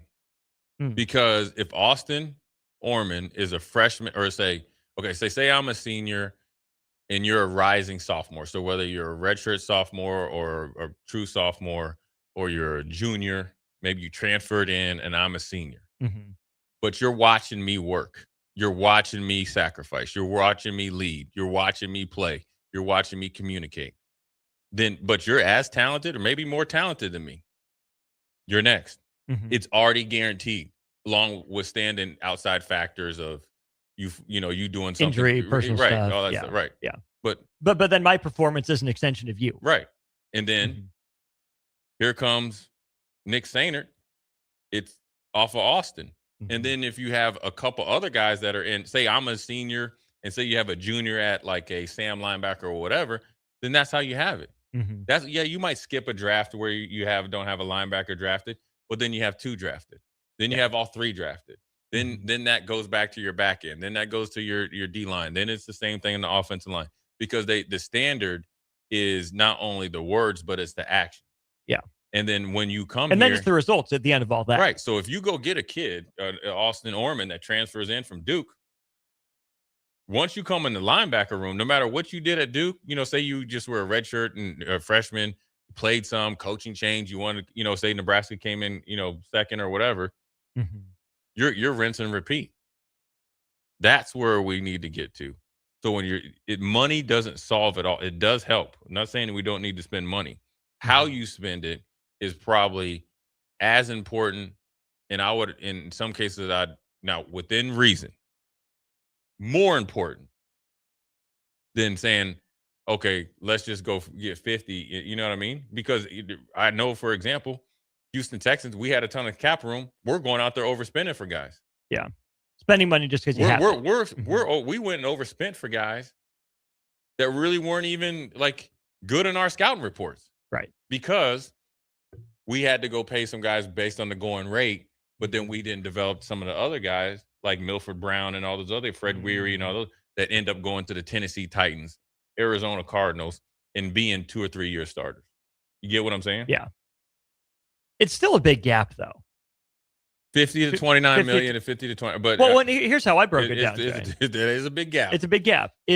Let's assume that 15 of that 29 is from the rev share pool specifically. Okay. Right. So it's 14 million. So there's 14. We just heard that Playfly got dinged for 7.5 to 8. So we're down to 7 or 6, which tells you you're getting about $6.5 to $7 million of outside. Okay. Which, so then you're at 21 million. Well, I think that the 6.5 is the interesting part. What would a winning season do to that 6.5? Even if money's not everything, it even gets you up to 10. Right. For sure. Yeah, 10 for sure. Could you double it? Does a college football playoff appearance triple that? Where you're still short of those big programs. But I mean, you think about, let's assume that all these other programs are using that same 75% figure. So 15 to 15.5 million. How much more money they have available to them outside of the rev share deal and whatever got struck down from Playfly for Nebraska. That's a structural deficit that I don't think Nebraska is ever going to make up. No. I mean, if Nebraska gets to 50 million, maybe those schools are then at 75 plus, just with the way of the world. And so I think it's important for Nebraska, to your point, to find a way to win that doesn't rely on money. Don't overpay just because you feel like you need to keep pace, but understand that you're going to have to pay something. Right. But I will tell you this on well good information if you know who I communicate with. Indiana didn't spend that much last year. Okay. But Now, they're also being rumored to be in the 45 million range this year. Right. So they got there. Maybe. Potentially. Then that's a huge jump for them. Okay. I think these numbers are all assumption. I think there's a lot of smoke screen. I think when you peel it back, it's not really what it's at. All I'm saying is Indiana has a type. They recruit to that type. They pay to that type. Now, granted, their profile has went up now. Now, granted, you make a run where you go 16-0 and you're getting all that bowl money. Well, then that's a lot of that money that you're able to make a 2-3x jump as far as your financial support. So that's a little bit different versus if you go to from 7-5 to 8-4, 9-3. Right. Yeah. So it's a little bit different, but they've earned it. So yeah, much is given, much is earned. So I just think it's a conversation that when you look at it, it is a factor, but I think how you spend it, who you spend it on, and I think this is where the big thing is that you can't put money on it. I just think the true grind it out, I call it white knuckle. The culture in the standard is huge. It's huge, and because once you get there, there is a big factor on winning. Everybody wants to get paid. Mm-hmm. There's guys out there taking less money to go to better situations to win because they understand when we all win, I win. And that's a standard, that's a culture. Yeah. And it's old, but it's done in a new way. Well, it's tried and true. Yeah, it's the not same going to. thing. It's What's not good gonna for us change. is good for me. Right, Always has been. I mean, I would say this, and we'll go to break. You think all those guys that got drafted to Indiana, all those guys that are in camp from Indiana, you think if they went let's just say a really good year, follow up from the year before, 8-4, 9-3, you think all those guys are getting that? I do not. I mean, do you think? And Mendoza's a good quarterback. Do you think he's the foregone conclusion? Probably from after the first quarter of the season, the number one pick, if he's not in Indiana? Nope. No way. Mm-mm. And so that's what the winning does for you. Mm-hmm. And that's what they're able to do. So we'll take a quick break. We'll continue along this conversation. We'll talk about the text and really think about the difference in the money. Use the analogies of even how you build a house. What do? There's a lot of great houses that if you look at some of these things on TikTok, older houses, but inside they're modern, kind of like the Batman thing. It's a cave, but man, it's really done up inside. Which one do you want? We'll take a quick break. Old School, Jay Foreman, Austin Orman. We'll be right back. You're listening to Old School with Jay Foreman and Austin Orman. Download the mobile app and listen wherever you are on 93.7 The Ticket and theticketfm.com. At Planet Fitness, we know how important it is to take care of both your mind and body. That's why now through May 15th, all new members get free massage amenities all month long, so you can reset, recover, and leave feeling stronger than when you came in. Join the club for just $1 down, $15 a month, and get free massage amenities for the month of May. No commitment. Deal ends May 15th. Planet Fitness. We're all strong on this planet. See club for details. Well, I'm an interior designer. A lot of builders don't have designers on staff. I'm included with our Aspen package and can make your home more custom to your taste, your needs, and your wants. Rachel's our interior designer at Aspen Builders. She's one of the reasons that makes us really good at what we do. I'm Bob Benish, and we absolutely love how Rachel takes care of our clients. I think the biggest challenge with building is a lot of clients are worried about all the choices. When they come in, they kind of have a deer in the headlights look. I like to ask people at the end, so what did you think? And usually they pause and they say, You really broke it up, kept it simple. We just did one meeting at a time, so I wasn't looking at all the decisions I had to make. I had plenty of time to decide things. You walked me through it all. It made it simple. Make your dream a reality and call Aspen Builders at 423-6811. Online at aspenbuildersinc.com. Your dream home is waiting at Aspen Builders. Bauer Underground has been serving local contractors and utility contractors all across the state since 1997. When you see the black and white trucks, you know that the best workers in the business have arrived. Bauer is currently looking for equipment operators, laborers, diesel mechanics, and aerial linemen. Join the brotherhood built on hard work, authentic people, and a pedigree of success. They're offering top-notch benefits, a matching 401k, and a $600 per year clothing allowance. Bauer Underground, a family-friendly company with plenty of room for advancement. 93.7 The Ticket, Fox, KFXL weather. Brought to you by Bryant Air Conditioning, Heating, Electrical, and Plumbing. Your Lincoln forecast for today. We'll see lots of sunshine with light winds. An afternoon high near 83. Tonight, mainly clear skies with a light breeze, low around 56. And tomorrow, a slight chance of showers and storms. Otherwise, partly sunny and breezy with a high near 87. I'm meteorologist Kyle Klecker from 93.7 The Ticket and theticketfm.com. At Cedars, we're here to make sure that kids have the safety and stability that every child deserves, where they're protected and where they feel safe. You make this possible. Today, more than ever, we need your support to be here for kids who have nowhere else to call home. Now through May 28th, make a big impact through Give to Lincoln. Give to Cedars now at givetolincoln.com. Hey there, this is Paul Scheel, owner of High Electric. I want to thank our friends and loyal customers and introduce High Electric to those looking for a new electrician. We've been serving the Lincoln and Omaha area for over 30 years, from design to install, upgrades, and repair. If you are a homeowner or a small business needing some electrical work, call us at 402-466-6606 or check us out at hyelectric.com. We look forward to hearing from you.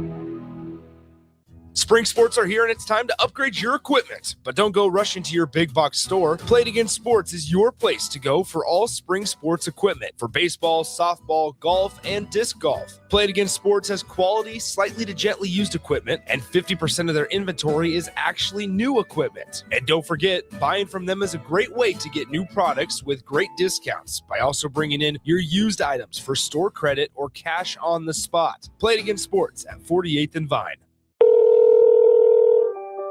Does someone in your household avoid phone calls because they can't hear clearly, or do they have difficulty speaking on the phone?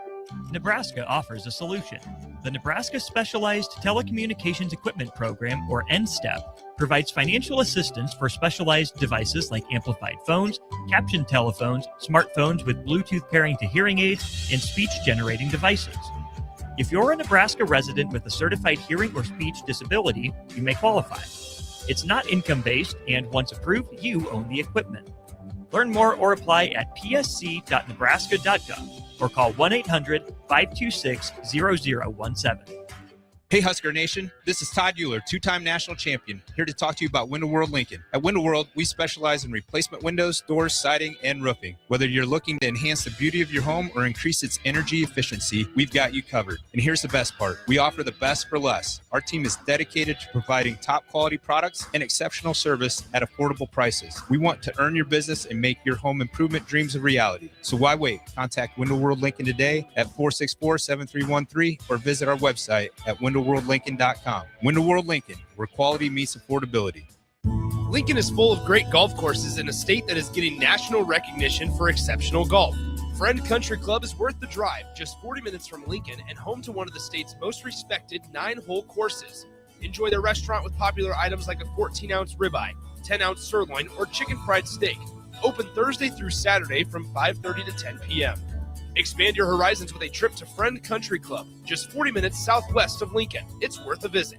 Back to Old School with Foreman and Orman on 93.7 The Ticket and theticketfm.com.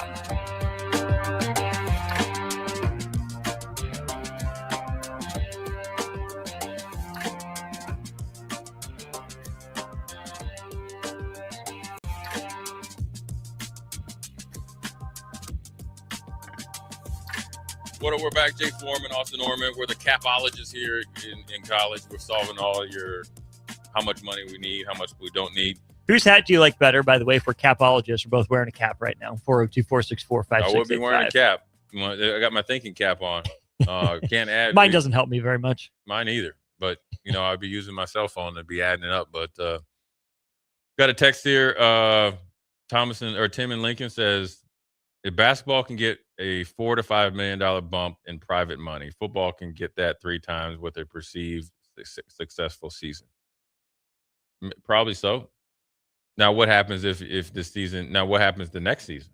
See, it's not just about the initial bump; it's the consistent money year in and year out. So instead of getting 3 times 4.5, maybe if you get 1.5, you know that you're doing it. I think that whatever money you get now actually adds into maybe 1x if and when the development hits, the efficiency hits, it hits, and as far as your, who you're recruiting, what you're paying, and the output, and then the standard set.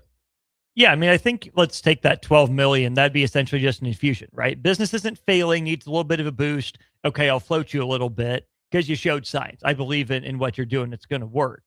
But if all you get is that $12 million, that's not going to last very long unless you invest it wisely, whether that's players or coaching staff or facilities down the line or recruiting staff, whatever it is it looks like. Because, yeah, I mean, 12 million once is nowhere near the same as 4 million for 10 years. Right. If it takes that 12 million infusion to get things to the point where you get the 4 million for 10 straight years, 4 extra million, that's huge. But like you said, it can't just be as simple as, hey, here's our window. Here's our one good team, 12 million, make it work or else. Yeah, not we happen. saw that with Clemson, and that was a catastrophic. We saw that with Kentucky this year. They had a $20 million roster, and they were horrible. There's probably other teams that we don't even know about that were, did the same thing, both in, men and women's sports. There's some women basketball teams that did that as well, not to the same magnitude, but went out and really, did the NIL thing, and they didn't have the chemistry. So I think, look, you just got to have a plan. You got to stick with it. But I think once you get identity and standard, you'll be just fine. I think there's obviously a gap if it is what it said, 50 from 29. But I'd be hard pressed to say it's that much. But if it is, then you got to do what's best. You got to do the opposite. You can be like Iowa State, where you're there's no way you're getting to that point.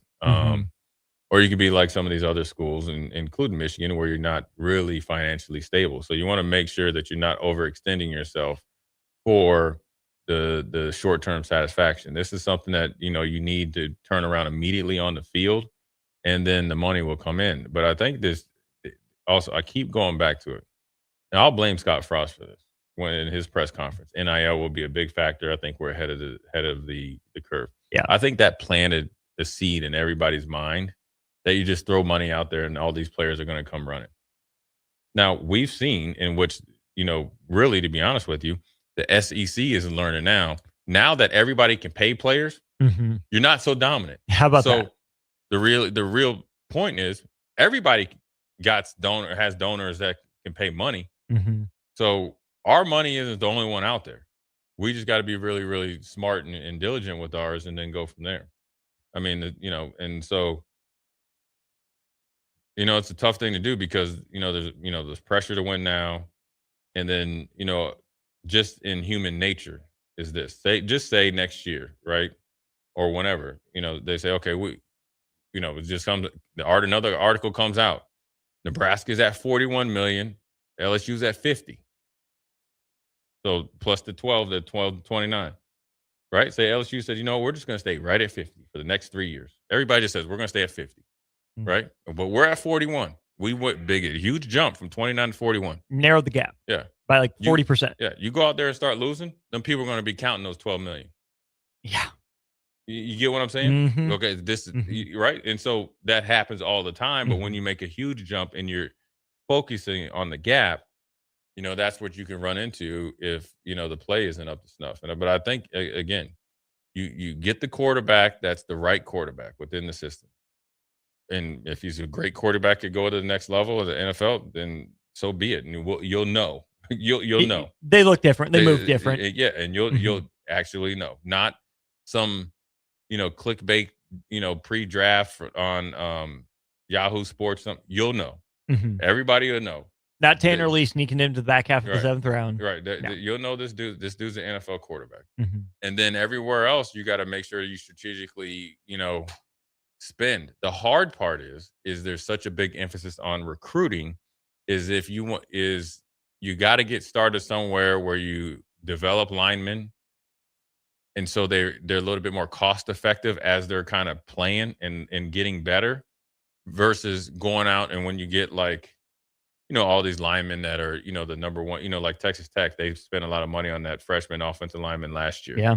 Okay. Well, if he's on the sideline or not starting or doesn't turn out to be that good, well, you talk about your cap space, right? Your rev share cap space. That's a huge part. If it's, say your rev share is $15 million, right? And say you had to pay $2.5 a year for this guy. That's one, and he's a freshman. Yeah. And that's a sixth of your budget. 17% just right. gone. So right there. And then you got to pay for a quarterback. And maybe that might he's be gonna cost more than that. And maybe that's a little bit much, but just say he's $1 million.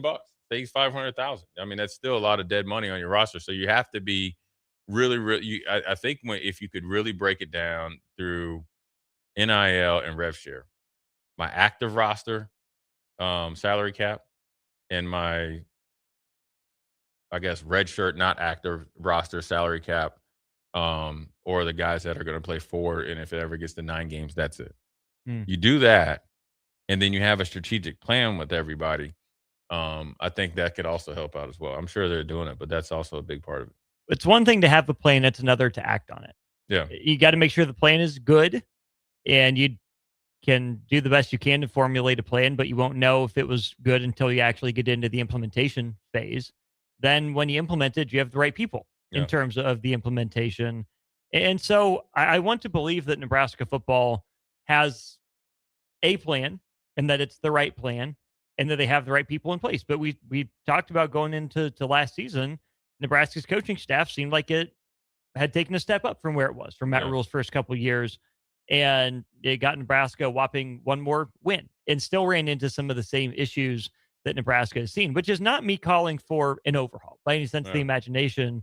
Sometimes you need continuity, and then the consistency of the message breaks through and you click. But I did see someone ask a question. I think it was regarding the Mike Riley deal. Did Nebraska just get out at the right time? With Mike Riley, they saw it wasn't going to work, even though we did win those 9 games, and Nebraska got out at the right time. That's part of the art versus the science of some of these things. Because maybe Mike Riley would have worked out, whatever that means down the line, but probably not. You can't just keep throwing money at the problem if you don't have confidence in the plan. But you also can't abandon the plan if you think there's a chance it can work and that it's fixable within the realm of possibility. Yeah, I mean, I think with Mike Riley, it was one of those things, like an analogy is if your first wife was a blonde and you got divorced, and you had, a bad breakup, then you married a brown-haired girl, a black-haired girl, and the personality was so really different. I think also Mike Riley, when he was handcuffed and essentially Icor's fired Banker, the time clock on his tenure just went into overdrive. So then you started to see, obviously, that Ohio State game when they were really starting to move towards national dominance, and we were just, kind of festering. Obviously, remember Tommy was knocked out and everything. Then that's what I'm saying. That's the equivalent of having that extra $12 million, and here we're paying for Mike Riley, Mr. Nice Mike Riley. The 9 wins looked a lot, more appealing, even though we were getting blown out by 3. Here we are getting blown out. This guy's Mr. Nice Guy. He needs to get out of here. And then you had internally a lot of people starting to see, oh, Scott Frost is the head coach. Oh, he won 6 games his first year. Oh, he has that magical run. Oh, we got to get him out of here early. And so those are some of the factors that led to his tenure ending abruptly, right? Yeah. He's been in the business, both in the pros and obviously college for a very long time. He knew so. But that's a tenure that has an asterisk by it because it never really was able to even get started. You know what I mean? Because right when the defense started to turn around, you took their leader and was like, you fired him on a recruiting trip. Right. You know what I'm saying? Yeah. And that was the big part of it. You Mhm. felt like the offense was going to come around, right? That they were recruiting. They had the Nebraska thing and all that other stuff. You got to think you fired the defensive coordinator that had recruited, I think, was it a little DB? DiCaprio Boodle. Yeah, DiCaprio Buddha. But what's the other DB? The one with the Bookie. Bookie. Bradley House. Yeah. Yeah, and then had the first inroads in Micah Parsons from at the very beginning. Mhm. You're talking about those inroads, and now who knows if he would have came there? But Micah Parsons said that Nebraska was really a big player. Well, Banker was part of being that. Yeah. And so I think with Nebraska, I think it's just with that, I think right now they got the continuity in the staff and what they're doing, and I think they have a better identity defensively. I think the depth of coaching is where it needs to be. Now they got to get the players to play and earn their money. There's guys that look, as much pressure you want to put on the coaches to, I guess, hope and pray that guys do what they've been coached to do. It's time for the players to play too. Oh, without a doubt it is. Yeah. And it's on the players to get it out of themselves. It's on the players to get it out of each other. It's on the coaches to figure out what makes the players tick. Players not just going to magically show up one day and be better. Yeah. It's going to take a bunch of people pouring into the player to make him better. And it's not just going to be, hey, I'm really proud of you today, or hey, go work hard today, or hey, you did well on this particular thing. The motivation is obviously got to be there, but that can't be the biggest factor. No, because that's short Never. term. And we'll take a quick break, come back, because one of the biggest things they need to do is like, okay, how many guys, let's just say last year, right? You won 7 games, and just say out of the top, let's say 60 guys, right? Or 56 guys. Let's just say 20 of those guys were just tired of being tired of losing. And then really we're doing it, for the right reasons. Mhm. So now in order to get where you want, you got to double that. Yeah. Yeah. So we'll take a quick break, talk about that real quick, then put a bow on Old School. Jay Foreman, Austin Orman, we'll be right back. Watch Old School live on Facebook, YouTube, or Twitch. Old School with Foreman and Orman on 93.7 The Ticket and theticketfm.com.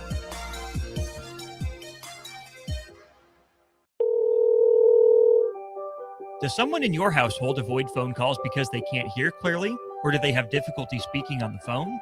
Nebraska offers a solution. The Nebraska Specialized Telecommunications Equipment Program, or NSTEP, provides financial assistance for specialized devices like amplified phones, captioned telephones, smartphones with Bluetooth pairing to hearing aids, and speech-generating devices. If you're a Nebraska resident with a certified hearing or speech disability, you may qualify. It's not income-based, and once approved, you own the equipment. Learn more or apply at psc.nebraska.gov or call 1-800-526-0017. 3, 2, 1. The drop is live. Screens freeze everywhere, except yours. You've been training for this moment. And with Allo Fiber's zero-lag precision, you strike first. No lag, no limits, just speed. Can your internet provider do that? Stay ahead of every drop. Visit allofiber.com/all-in. Turn comfort into savings with Peak Rewards from LES. Enroll your smart thermostat to earn $25 while helping balance energy use with small short-term adjustments that benefit the whole community. Learn more at les.com/peak rewards. Select Plumbing and Utility has been serving Lincoln and the surrounding area for 14 years, and they're not slowing down. Select Plumbing and Utility handles all your plumbing needs, from faucets and water heaters to full renovations, and they can even help with your heating and cooling needs. They're also Lincoln's underground experts, repairing and replacing broken underground water and sewer lines since day one. Contact Select Plumbing and Utility today at 402-560-6197, assuring excellence in every situation, opportunity, and challenge. That's 402-560-6197.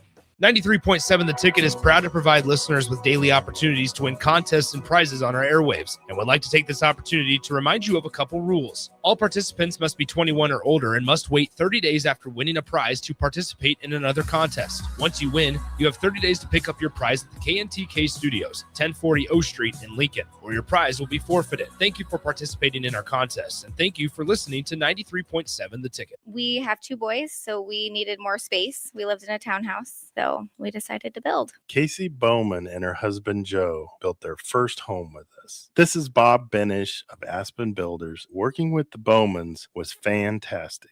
And after the first meeting, we really liked them as people. I was really skeptical about the whole building process, more so than Joe was, but they explained everything before it happened. If there were problems or issues along the way, they called and explained everything. They just really helped ease my mind. They were really good about giving us options as far as what fit in the budget, what didn't fit in the budget. They have a designer, Rachel. She was amazing. She was very helpful in making sure that our house turned out good. I wouldn't change anything. I wouldn't change the lot. I wouldn't change colors. I love everything about it. Everything. It's perfect for us. Make your dream home a reality and call Aspen Builders at 423-6811. Online at aspenbuildersinc.com. Your home is waiting at Aspen Builders. Fight fans! Dynasty Combat Sports returns to the Pinnacle Bank Arena on Friday, May 15th for an action-packed night of cage fights. In the main event, UFC veteran Derek Minner makes his bare-knuckle MMA debut against Eduardo Peralta. In the co-main event, undefeated bare-knuckle boxer Nate Morrow faces Missouri's Ira Lukowski, plus Lincoln favorites Sean Lindgren, Jeremy Small, Victor Badola, and Camden Golden. All part of a stacked 16-fight lineup. Tickets on sale now at Ticketmaster or the Arena box office. Fight card subject to change. Don't ignore changes in your skin. Get them checked. May is Skin Cancer Awareness Month, and early detection could save your life. If you've noticed a new spot, a changing mole, or anything that doesn't look quite right, now is the time to act, not later. As you head into summer, protect your skin and stay proactive about your health. At Advanced Medical Imaging, they're here to support your care with advanced technology and a team you can trust, because catching something early can make all the difference. Advanced Medical Imaging, your partner in proactive health. Hi, Sean Callahan here for Coppell Chevrolet, GMC, and Chevrolet. And GMC Truck Month is here. Absolutely huge discounts and 2.9% for 72 months. I also just wanted to share a little bit more about the Coppell family. They've been serving the Omaha and Lincoln and surrounding communities for over 50 years with great customer service and small town charm. That's always been our motto, and we absolutely will not be undersold. It truly is confident buying and confident driving. So come on in, meet the team, check us out at Coppell or at CoppellCars.com. All deals with approved credit. At Cedars, we're here to make sure that kids have the safety and stability that every child deserves, where they're protected and where they feel safe. You make this possible. Today, more than ever, we need your support to be here for kids who have nowhere else to call home. Now through May 28th, make a big impact through Give to Lincoln. Give to Cedars now at givetolincoln.com.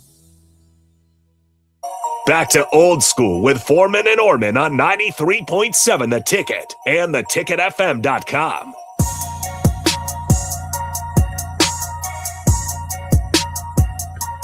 Well, we're back. Jay Foreman, Austin Orman. Quick segment here. We'll get into it a little bit tomorrow. We didn't get to get in. I had a segment. I want to talk about what Nebraska could do personnel-wise, schematic-wise to really uptick something a little bit. I got been kind of contemplating on that. That used to give me problems that they could possibly do. We got a lot to get to tomorrow. I know. Between that discussion, we haven't even talked about the football coaches recommending a 2014 playoff, but ESPN says it wants to stick at 12. Yeah. Potentially, maybe 14 to 16, flying in the face of what the ACC is publicly pushing. There's a big power struggle there going on. ESPN has a lot more power. Yeah, we hear you, coaches, but you like your check? You know that boat you got. Yeah, it's crazy. A lot of stuff going on, man. And we have the follow-up on the Nebraska players resubmitting their deals. Yeah, potentially. they said they got the language, the I's dotted, T's crossed, so they can get they still are getting paid, but that way it can kind of go through the proper channels, which is good. That means you don't have to pull out your ace in the hole. Right. Because I think your boy was a little nervous. From the text line, the quarterbacks thing. We have Gil Frazier, Tommy. Byron says Gans was good for a college system. 3709 is Steve Taylor in the studio telling you what to say. I saw that. Meal Ticket is in there as well with a name, as well as Augie. Brooke Behringer. Yeah. I think it's, unfortunately for Brooke, I remember seeing, I talked with Brooke in the weight room a day or two, and before he unfortunately passed away. And I remember talking to him, and he was really excited. Because he could. Look, people don't give him enough credit. He was a heck of an athlete. 6'4", he could run, obviously good looking, great teammate, and all that stuff. But he had been really turning heads as far as his ability to play quarterback at the pro level. Could throw the ball, had a really good arm, really good accuracy, and when you could run like that, there was teams that were, I'd heard it, anywhere from like 5th to the 4th and maybe into the 3rd round for him. And so he doesn't get thought of in that magnet, at the Frasers and all that stuff. But he was still a good quarterback in Nebraska history. And I'm not trying to be disrespectful or anything, but it's hard for me to give a guy credit for something he didn't do. Again, for a terribly tragic reason, we know what we saw from other guys, and the what if is always going to linger there. And it's absolutely a shame that that's the way things went down because he performed well in spot duty at Nebraska. Yeah, and he's part of national. We don't win a national championship or championships without Brooke, but he's still obviously he's well thought of in Nebraska football history, and had a lot of talent. Unfortunately, wasn't able to display it. So appreciate you guys listening, texting in. We'll get it back up tomorrow for my man Austin from Bullen Stadium, live all day. Are we from the drive through Old School? So what stadium is that? Softball. Oh yeah, are we open practice all day tomorrow? Oh, so man. we're out there all day. All right, Jay Foreman, Austin Norman. I gotta bring my bucket hat tomorrow. Bucket hat, shades. Yeah. Old School. We're out. We'll holler at you tomorrow.